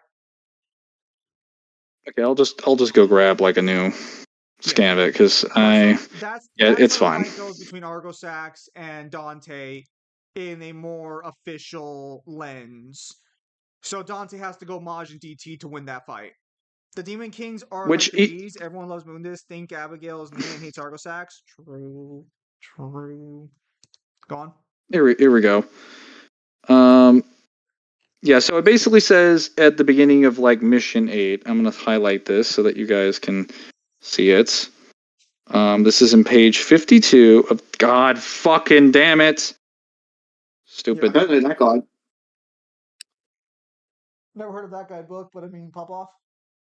The guide is the English Brady Games guide. Typical guidebooks that you have for like the first, like, I would say 4 games. DMC 1, 2, 3, and 4 all have Brady Games guides. Yes. It's page 52. And what it basically says, because all of the guidebooks have by the way, they have the full guidepost for the hunter statements that are in the game. The game only has a fraction of the true statement. You have to go to the guidebook to get the actual lore. Now, and what it says in the original... Hold on. Because I know this guy never played DMC2, those are the descriptions or like the lore bits every mission starts with. I know you never played DMC2, so I'm just letting you know where it comes from. When it starts, the text comes in from the left side of the screen, and you see guideposts for the hunters, chapter this, clause this. What it says in the game is that the challenger shall rise while the king evades. With but a gesture, the dark disciple can summon a horror of the ancient world. That's all it says in the game. The guidebook adds another sentence. Consuming all in wind and flame, this evil tyrant can only be defeated by the demon within. The demon within would be a direct reference to Devil Trigger, because whenever they talk about Devil Trigger in the series, they always call it the devil within, the demon within, the power within, also, blah, blah, blah. Also, to add a little bit of lore, since I'm sure this guy doesn't know that, the hunters on the island were half human, half demons.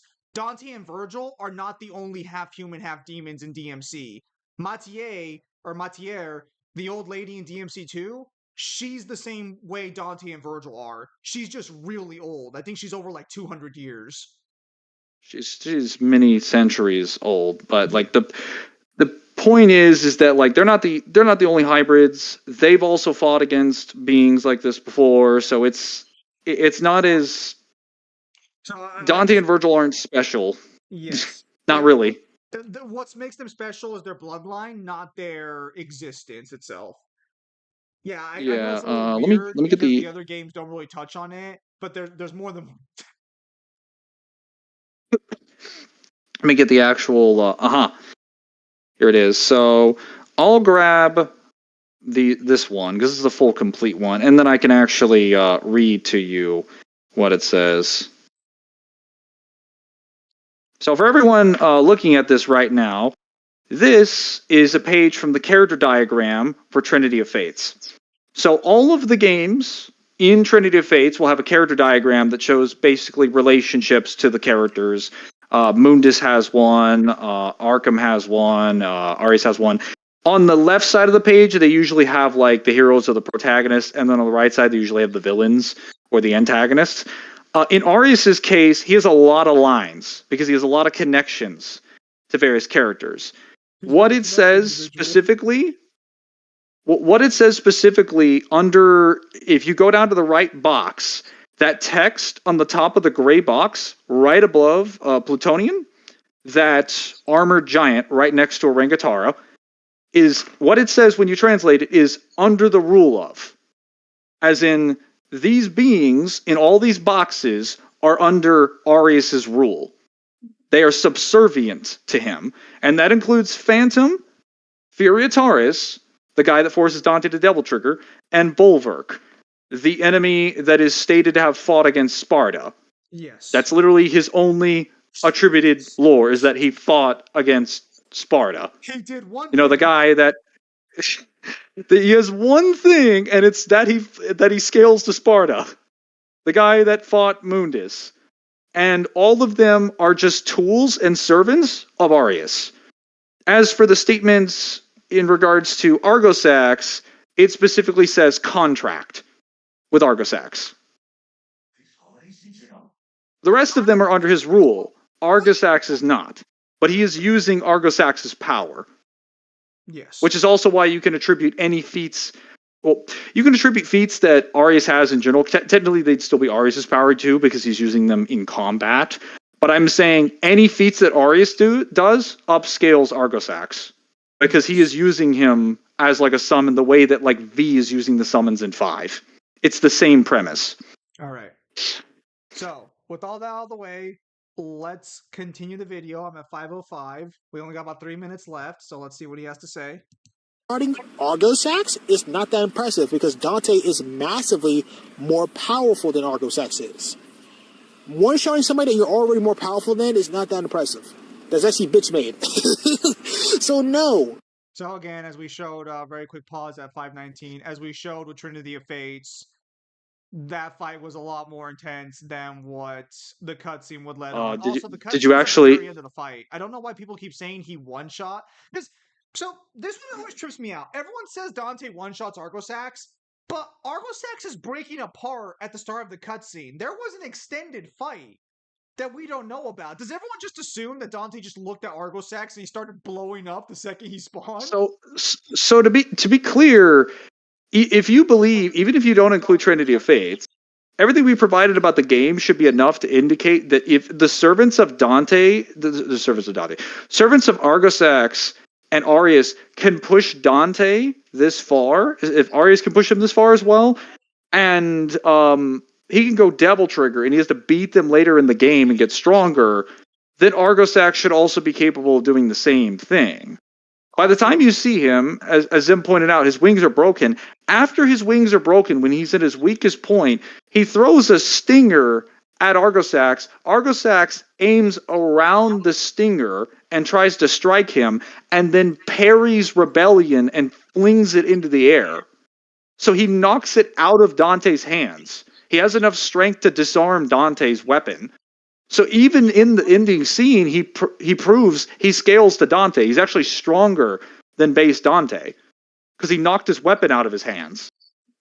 Am I the only one who finds it weird that he's super arrogant about a series that he clearly knows nothing about? Oh, and he's no, getting talking most of his about it. talking points from G1 or other places that you can tell. Look, He doesn't know anything about it any more than like your average person does. all I'm gonna say is, even without the Trinity of Fates, it was always weird that everyone just assumed Dante one-shot Argosax, again, because Argosax blocks the Stinger in the cutscene. That's at least 2 hits, but I know you probably can't count, so that's understandable. So, Well, he also dodges it too, and then flips it. Okay, It to would be be fair, one thing then. if he just held his arm and just blocked it. He flung it into the air like a boomerang. That requires significantly more force than it takes to block the strike. to be clear as well, blocking rebellion or deflecting rebellion like that, or parrying, whatever you want to call it, that's still more damage to Dante than Void Mundus did. Yeah, Void Moonus didn't touch him once, and this is Argosax with his wings broken. Also, if we want to go with actual direct statements, we also have the DMC2 Lucia guide. In his official description for Despair Embodied, it directly says that when he's moving, he transcends time and distance, and that he converges the light around Dante as he toys with him. It specifically says he toys with him. The DMC2 Lucia guide. DMC2 Give me a Lucia moment. guide I will go. says that Argosax toys with Dante. Oh no, Yes. Mangler, but It Mangler, directly says. Now, No, to be fair, boys, it's Despair what, Embodied. It's not Blob, but it is Despair Embodied. but boys, what definition of toy are we doing with? Maybe he's pretending to be a toy to Dante. Yes, that's right. He's just flapping his Maybe we arm need randomly. to Google the different definitions of toy. Maybe we need to Google the different definitions of messing around. Maybe, somebody should teach this guy how to read and how to listen. hang on. An object for a child to play with, typically a model or miniature replica. An object, especially a gadget or machine, regarded as providing amusement for an adult, denoting or diminutive breed or variety of dog. Why don't you look up the definition? Why don't you look up the definition of toy around? Let's see a toy around. I'm just curious if I can get like a direct meaning here. Let's see. It all so since he's okay using the AI, let's see. The phrase "to toy around" means to consider or think about something without making a final decision. Well, it's not using AI. It's grabbing it straight from the Cambridge. Oh, you're right. It often implies a casual or playful approach to the idea, as if it is being considered lightly. So he's not exactly taking Dante too seriously. Additionally, it can also mean to deliberately attempt to evade or manipulate someone in a playful or teasing manner. So we're going to go ahead with the one that makes the most sense. Either one of those does not bode well for Dante. Because all of them would indicate that Argosax has enough control over the situation where he can just freely move about the battlefield at his leisure. And you would be arguing in this case that Dante one-shot him, which is the exact opposite of what that description would depict, which I can get that later as well. So this is such a weird old argument about you see Argosax is a twink. Argosax is not a twink. Bro does not put on all that muscle in his male form for you to call him a fucking twink. What the fuck? Hold on. I'm looking up Argosax and DMC2. Give me a second. I'll put you about to look up what twink was. Now, be careful, Zim, because depending on how you go about saying things about twinks, this guy might get a little bit angry and try and defend them. Oh shit, you're right. My bad. What was that, Mangler? What were you gonna say? I just want to see what else he has to say, because he's probably going to start spewing some nonsense. Hang on. We'll get back to the video right now, chat. I just have to prove something here for a minute.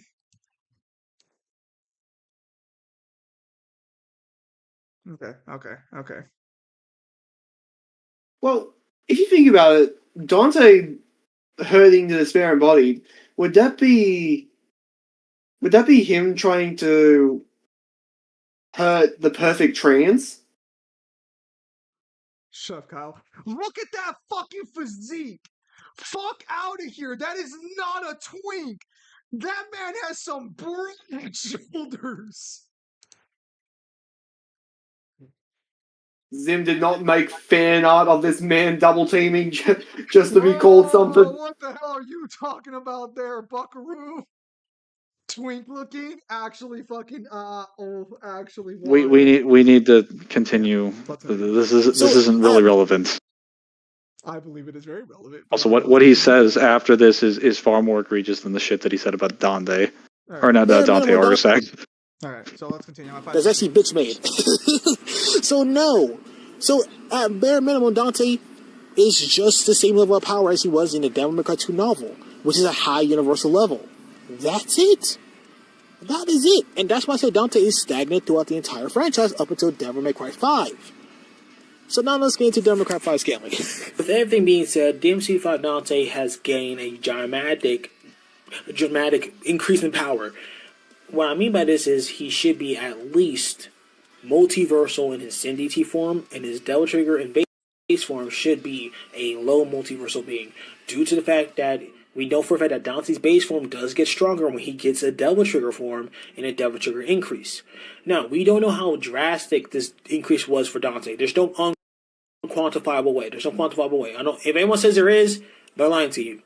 But we can say that that is rich, him calling out people lying about information when this guy's provided no scans. Also, to clarify, regarding the Devil Trigger amp happening, that would have only happened in DMC3, unless you believe every time Dante gets a new Devil Trigger, he just gains a random amp with no statements to provide. Well, to be fair, we do have evidence in 5 that his base form does get stronger after Sin DT, but like, he's under the impression that you need statements for everything, which is what confuses me, because he just said that Dante is like high universal, which is just saying Dante can destroy like an infinite-sized universe. And then after he got the blood and everything and got the Devil Trigger, his base form went up to low multi and his Devil Trigger, but his Sin DT form is multiversal. And then he said the Devil Trigger forms are unquantifiable. So he just contradicted himself, because if it's unquantifiable, how did you come to the conclusion that Dante jumped tiers? Also, why are his base and Devil Trigger forms low multi, but the Sin Devil Trigger is multiversal? I got a better question. Where is Nightmare? Because if he goes through this entire video and doesn't talk about Nightmare, that means he's ignoring the exact thing that says that like Nightmare can destroy the demon world. The same thing that has the Samsara that shows they're separated by multiple different time spaces. Dude. There's no way in hell this guy even knows about the Samsara. There's no point in even bringing that up, because he hasn't even talked about the demon world. I don't think he's even mentioned the demon world once. What happened to his voice? So what's happening is that this guy's recording sections, and every section he is changing how he's recording. He gets stronger in his base form, and so that will also apply to his Devil Trigger form and his Sin DT form, which his Sin DT form should be at least a 10 times increase in power, and his Devil Trigger form should... Sin DT should be at least a 10 times increase in power. Do you have a source for that, my friend? Still stay the same. For what reason? Sin DT should upscale from the Devil Heart from DMC2. Source, please. Source. 2 times increase in power. If you want to say it's a 4 times increase, okay, whatever. But it still doesn't change the fact that Dante, in his base form, in his Devil Trigger form, which just increases stats, is a low multiversal being with a multiversal Devil Trigger form with Sin DT. That's basically where Dante's at. Because okay, so he's just using statements from the guidebooks, but then he's not providing the scans and the sources for where he got them from, which is again mostly referring to gameplay. But let us continue. We're at 640. No. There's also another problem. Go ahead. Okay, so even if you got 10 times stronger, you would not get from uni to low multi. I want to point out that if a character can blow up a fucking planet and they get 10 times stronger, they cannot destroy 10 planets in one solar system now. They don't even have the range. The energy of their attack would fizzle out before they even reached it.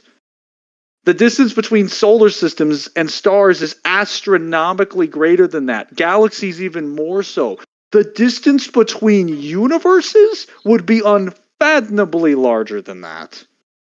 If Dante gets stronger, 10 times ample. The DMC2 Dante during Argos X will be stronger than the one before there, because there's a DT moment before that fight. Again, it's just a weird position to take because DMC3 demonstrates it, and I guess there's a statement for DMC5 doing it, but the guy doesn't provide the scan in the video. To be clear, this is an edited video, and he's been doing this Depending on how you want to go about this, a while. depending on how you want to go about this, every game shows him getting progressively stronger throughout the game. Even one, Dante gets bitched on by Nello Angelo to only have him like win in his final appearance in the third battle. No, he beats him in the second battle. But I was gonna say that I don't know how you can accept that, like, even if you take the position that Dante's only getting stronger due to the Devil Trigger increases, like Kyle mentioned before, we had the Beowulf fight to prove that he gets slammed into the ground by Beowulf. Beowulf scales to him and above him, and Dante's statements are later referred to. Dante later references Beowulf in 5's gallery and in 4's novel. So we know Dante got stronger, and if you accept that Dante stays stagnant, then how do you explain DMC3? How can you accept that Devil Trigger improves the base form, but then also believe the character that's getting the Devil Trigger stays stagnant after getting the Devil Trigger? Like, Dante's demonic powers just got awakened. Why wouldn't he be getting stronger? All right. Let us continue at 6:40. The story of Devil May Cry up to Devil May Cry 5. Also, so I don't know. So he says multiversal. Does he say high multiversal or just multiversal for Cindy T? Just multiversal. Okay. So does that mean at no point does he believe any of these characters can affect the human world and the demon world at the same time? Because Mundus' whole goal in the manga is to merge both worlds together. Even if you believe that Argosax isn't doing it, Mundus' goal is to do that. Argosax's goal is also to do that. Practically every demon king's goal is to fuse the worlds because they want access to the human world so they can hunt humans Also, for sport. Mundus does do that in 2's novel. Very convenient how you mention the beast heads, but you conveniently leave out that Mundus made the beast heads, so everything the beast heads do would scale to Mundus. And It would also Argosax, scale to because stronger demons. Argosax has all the powers of all demons, but whatever.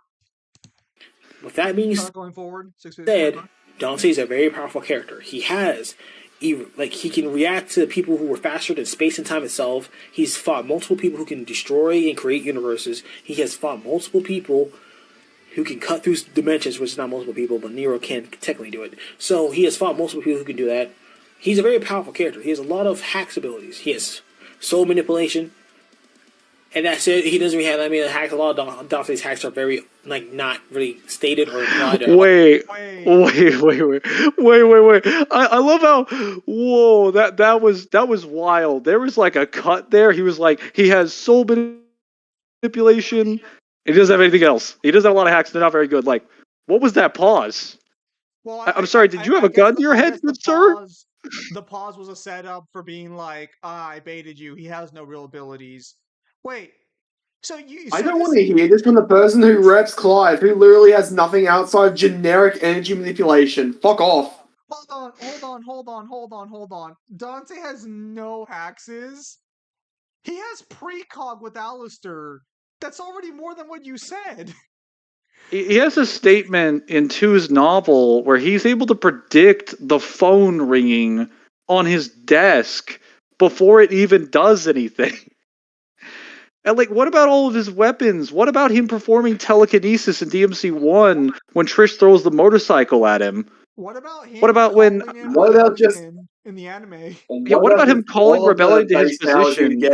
Just being a demon. What about Would that? Well, I guess you would consider that hacks, presumably. What about when he closes the portals in the anime with Rebellion when he seals them away? What about the ability to produce energy off of the Rebellion? What about the statements in what is it? Well, if we're going to use the anime, guide, then how about separating a demon from possessing a human and leaving the human unscathed? To be fair, he would refer to that to soul manipulation, I'm assuming. It'd still be countering possession regardless, but it's not a big deal, but that might actually be the most disingenuous position you have in this whole video if he ends up watching this. No, he's just straight up lying. Nobody has gone through DMC and has walked away thinking, fuck, they're not hacksy at all. Do you want to know what DMC is known for? Being hacksy! No, that's only Yeah, Hacksy it's 5 has it. It's no one who has gone through DMC has just concluded. Well, first of all, they've never concluded that Dante's like main hacks is soul manipulation. They would probably assume like energy manipulation or one of the powers of his styles. Like he doesn't really show. I mean, yeah, he has plenty of examples of soul manipulation. So do other demons, but like that's not the main ability you would be leading with. And if you came to that conclusion, you would have to assume he has other power. Well, you wouldn't have to assume. You would deduce that he does because every time he shows soul manipulation, he's doing something else. Well, whatever.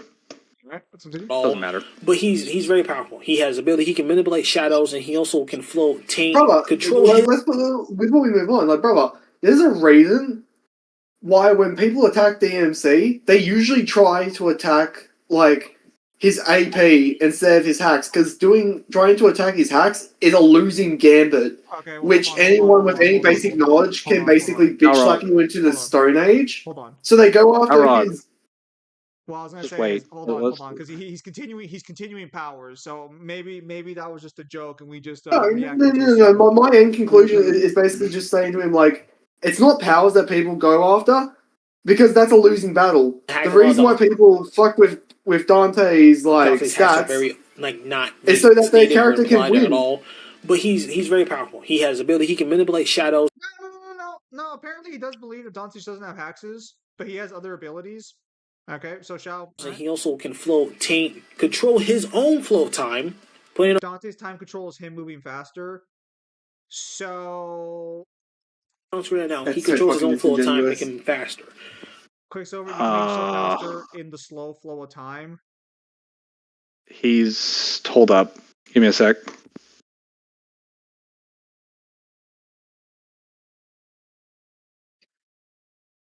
Actually, he's a very powerful character. Time lag when activated, only the time around you is slowed down, and only you are sped up. You know what? Keep that there. I don't believe that's what it says at all. I'm gonna fucking Google truth. No, so that's the Japanese version. What the official English version says is, give me a moment. And secondly, if the time around you is slowed down and you're sped up, even if we accepted that, that isn't Dante's timeline. He's still slowing everything down. Yes, Your scan debunks you. I was about to say, even if you take this scan as its face value, this would just mean that Dante's time slow is in a small radius around him, rather than just being him speeding up. Which you would know that if you could read your scans or not be malicious in this video about it. But that's all you've been doing this whole time. He's been malicious this whole time, so... What the fuck is time slows down? Time slows down. The man that complains he wants feats and alters the feats he's given. I'd like to point out that Girion does not alter his own flow of time. The demon you get this power from only slows down time. And I believe DMC5. What is it stated for DMC5's time ability for Nero? That it messes with the laws of space and time. That is directly what it does, and that it controls space-time itself. It is not like the point of it, as the description points out, is that you send out a dimensional time rift wave that slows down your enemies, while giving you ultra high speed. Yeah, like it amplifies Dante, but it also creates a rift in time and space that affects everyone else. So even if you're buffs his speed, it still nerfs them. I was going to say, if you go by the DMC GP guides, there's actually, I believe they call it like Time World or whatever. They actually point out that like you just create like your own little like time world, like your actual like dimension. That's what you're doing when you create it. Now the official description confirms that anyway, because it's being caused by a dimensional time rift. So literally opening another portal to a dimension where you're spewing in the time that you want to control everything. Garion also shows this as well, because whenever like whenever you fight Garion in his boss fight, he will literally shoot a bubble to you, which will then stop all the time around you or slow the time around you. And he can also teleport himself out of the battlefield using time. He can like spawn in a bunch of projectiles from nowhere using time. Like he can teleport objects and people using time and himself, and he can also layer the time bubbles. That's a little bit more than just a speed increase. The point I'm getting at is the demon Dante gets this power from doesn't amplify his own speed with time. He just slows down time for other people. So you would not assume Dante would do something different. Give me a moment. I'm just gonna put this. Well, hey, hold up the fuck it. No. Actually, I'm this shit. Why didn't it work? Also, kind of a weird hill to just point out at the end here, since you didn't go over Exactly. speed. You know what's funny? Well, I guess you. He's fallen into this trap of using the Japanese scans when he thinks the Japanese scan fits his narrative, but he's not going to do it for every scan he ever brings up. Yeah. So imagine if he brought up the Japanese scan for Chen. So the funny thing is that Quicksilver description. Don't watch the video just yet. Go over to that one where the time lag is. Right. So, do you know how you get that description in the game? Zim. No, I didn't. So that's not the description on the title. The title one is the Quicksilver one with Dante pointing his finger at you, saying where it like speeds you up and gives you lightning speed. You have to click on the description by using either square or X on the controller. And then it gives you that one. Each of the styles have something like this because it has to show you the move in the styles that you're getting. Quicksilver only has one move, so you only get one description. So he is just lying. He had another description. He could have put it in there. He chose not to. If you had access to that file, like you should have had access to the other one. And if you were looking at a video of it on YouTube, anyone who was looking at this would have also looked at the moves. So, yeah, that you're just lying. Also, I presented a little video for you down there that shows what happens when Dante gets Quicksilver the first time, what he does in the cutscene, and what he decides to use it on. Spoiler warning, it's not just himself. All right, so hang on. All right, so here's Dante's intro cutscene to gain Quicksilver. As you see, rocks are falling down. And then Dante activates Quicksilver. The rocks are stuck in the air, but they're slowly falling, and then Dante pushes it upwards.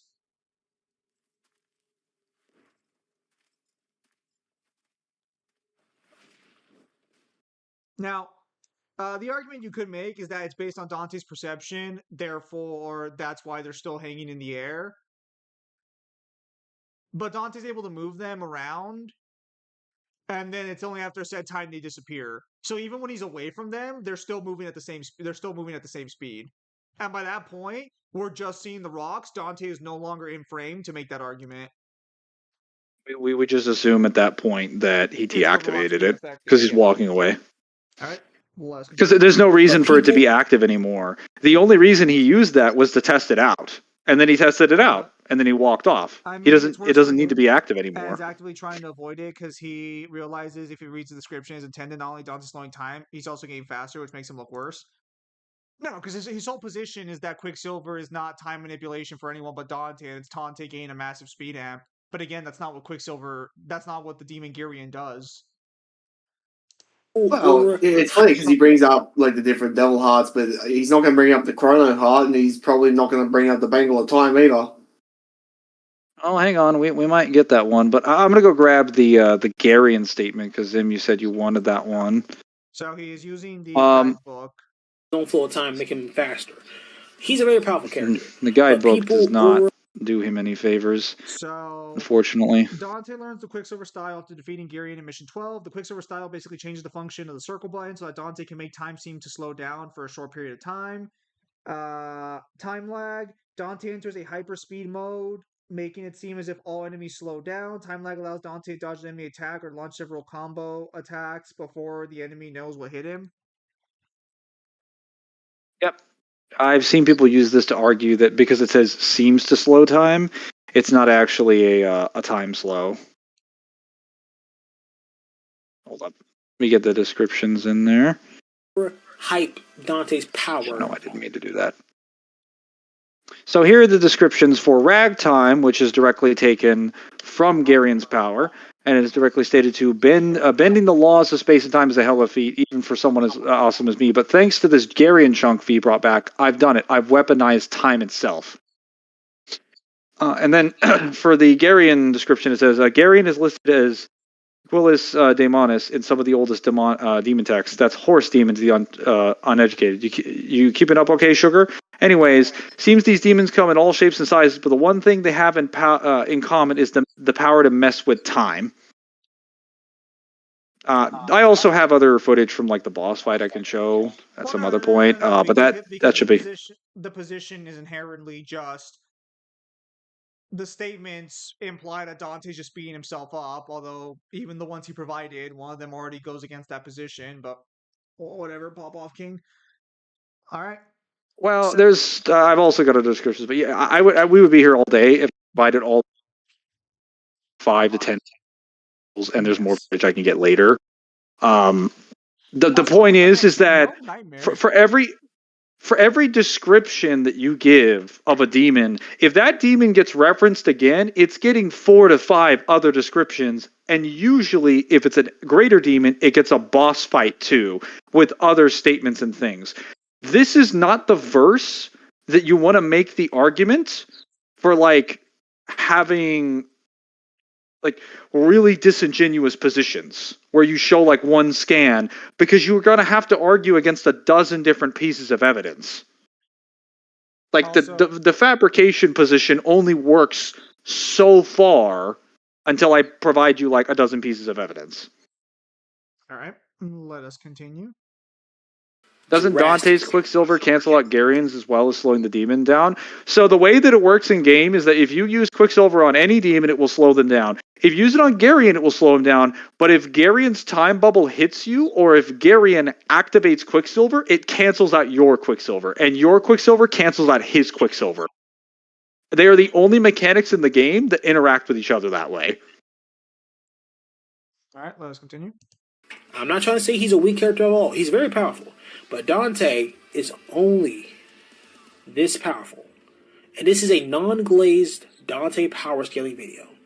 Thank you for watching if you made it this far. And hopefully my next video on Clive will be good. Because yes, I'm doing Clive. And probably more Final Fantasy 16 characters because I prefer 16 over Devil May Cry any day of the week. But this isn't me being honest and looking into what the evidence says. So please like, comment, subscribe, take care of yourselves and each other. Peace out. Okay. So that's the end of the video. So what did he say to end off? Because you got a little bit reverberary at the late stage.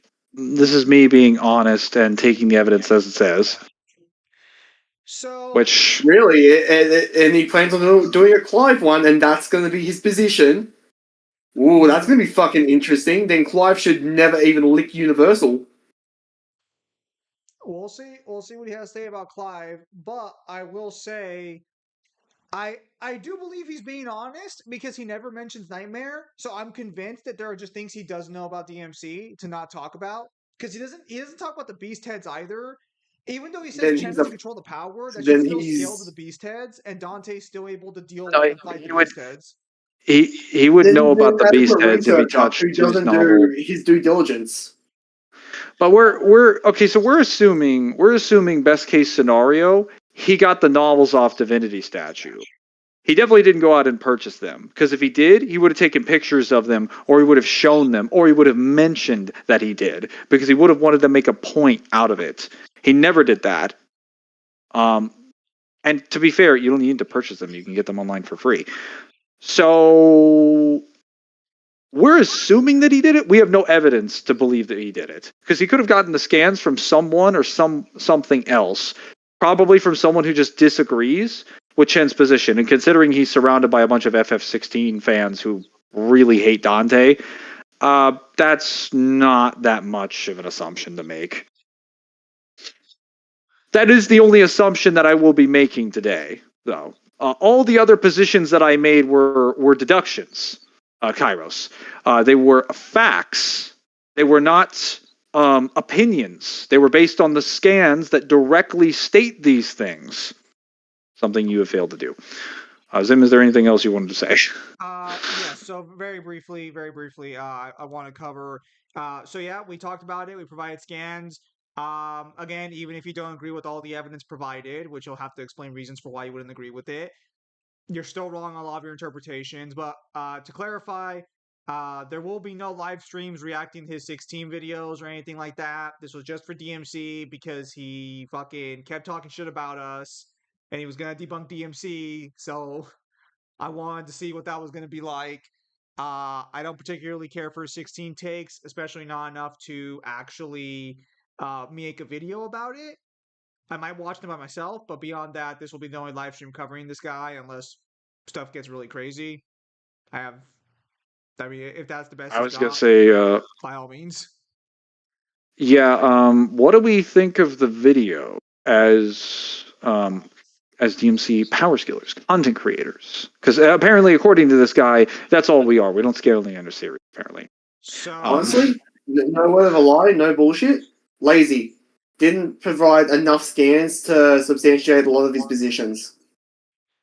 yeah, it was incredibly Yeah. lazy. He didn't even proofread his own text, so there was a lot of misspellings, a lot of grammar issues, not a lot of scans. A lot of that video was "trust me, bro" on a lot of what he said. Because he doesn't elaborate on the things he mentions. Like he doesn't elaborate on the novel, doesn't try and go over Arya's absorbing power. It's just it was a very lazy video. Also, I think he only Well, used one DMC5 trailer for most of that video.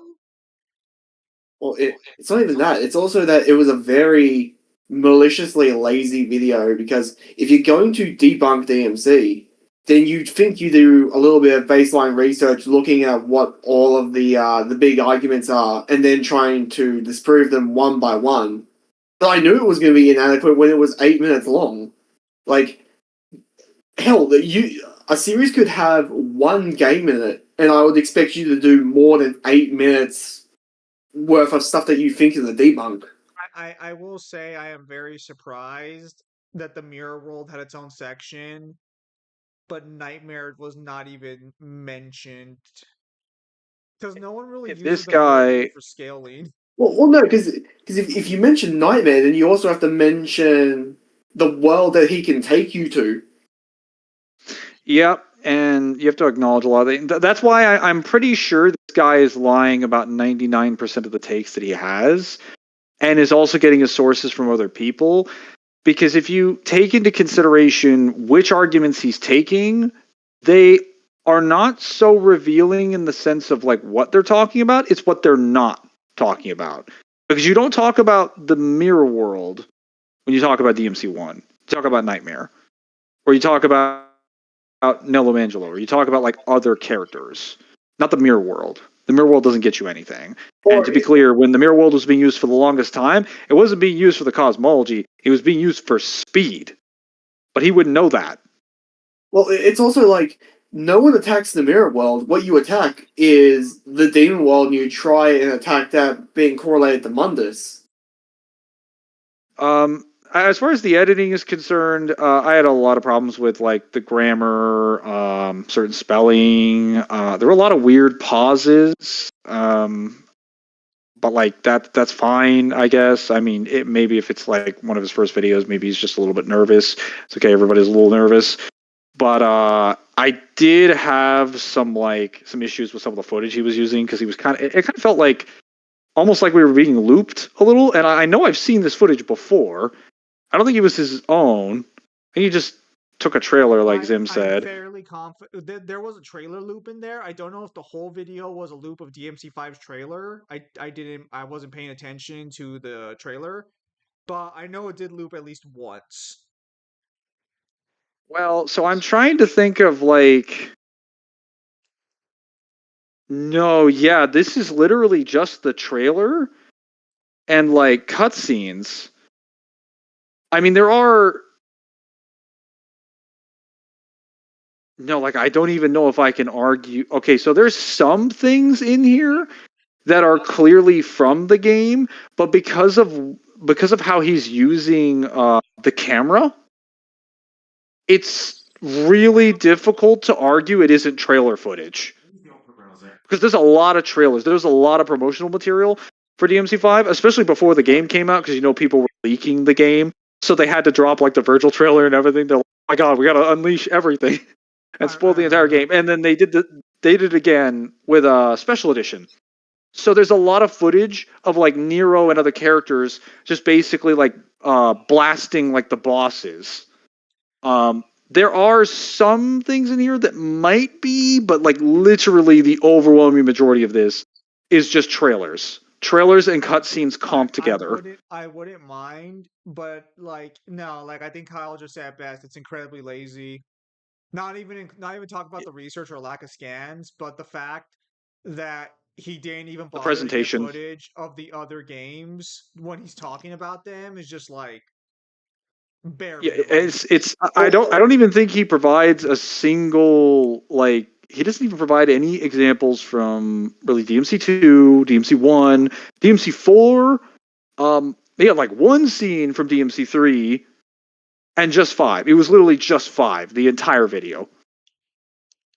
And DMC1 JP material, ironically. To be clear, don't go, shit on this guy or whatever. It's not the intent. The guy was just being a fucking cunt to us. So I wanted to see what his merits were. I saw what his merits were. And, Sorely lacking. I was left wanting. If he still wants to have a conversation or debate, I'm pretty sure I'm still down to have a conversation if he ever wants to talk. And if he wants to throw down, the door is right here. I was gonna say, I'm sure Devil, Kyle, and Mangler here would be more than happy to debate you if you want. But if you just want to have a straightforward discussion, you can always, the door's open. Right. And Kairos, if you have to watch this video, that scan server I'm putting in, I have the scans from all the games, all the novels, all the mangas, all the guidebooks, and I have them memorized. So anything you say, I will be able to source. So if you want to have that discussion, just be aware of that. Yeah, but so with that said, hopefully in about roughly an hour and a half from now, we'll be doing the Death Battle reaction. That'll just be me and Kyle. Maybe Cyber will join us, maybe not, because Cyber seemed interested earlier, but we'll see what happens. So with that said, thank you guys for your time as always. Have a nice day. I'll see you guys on the next streamer video. Take care, everybody. Have yourselves a nice night.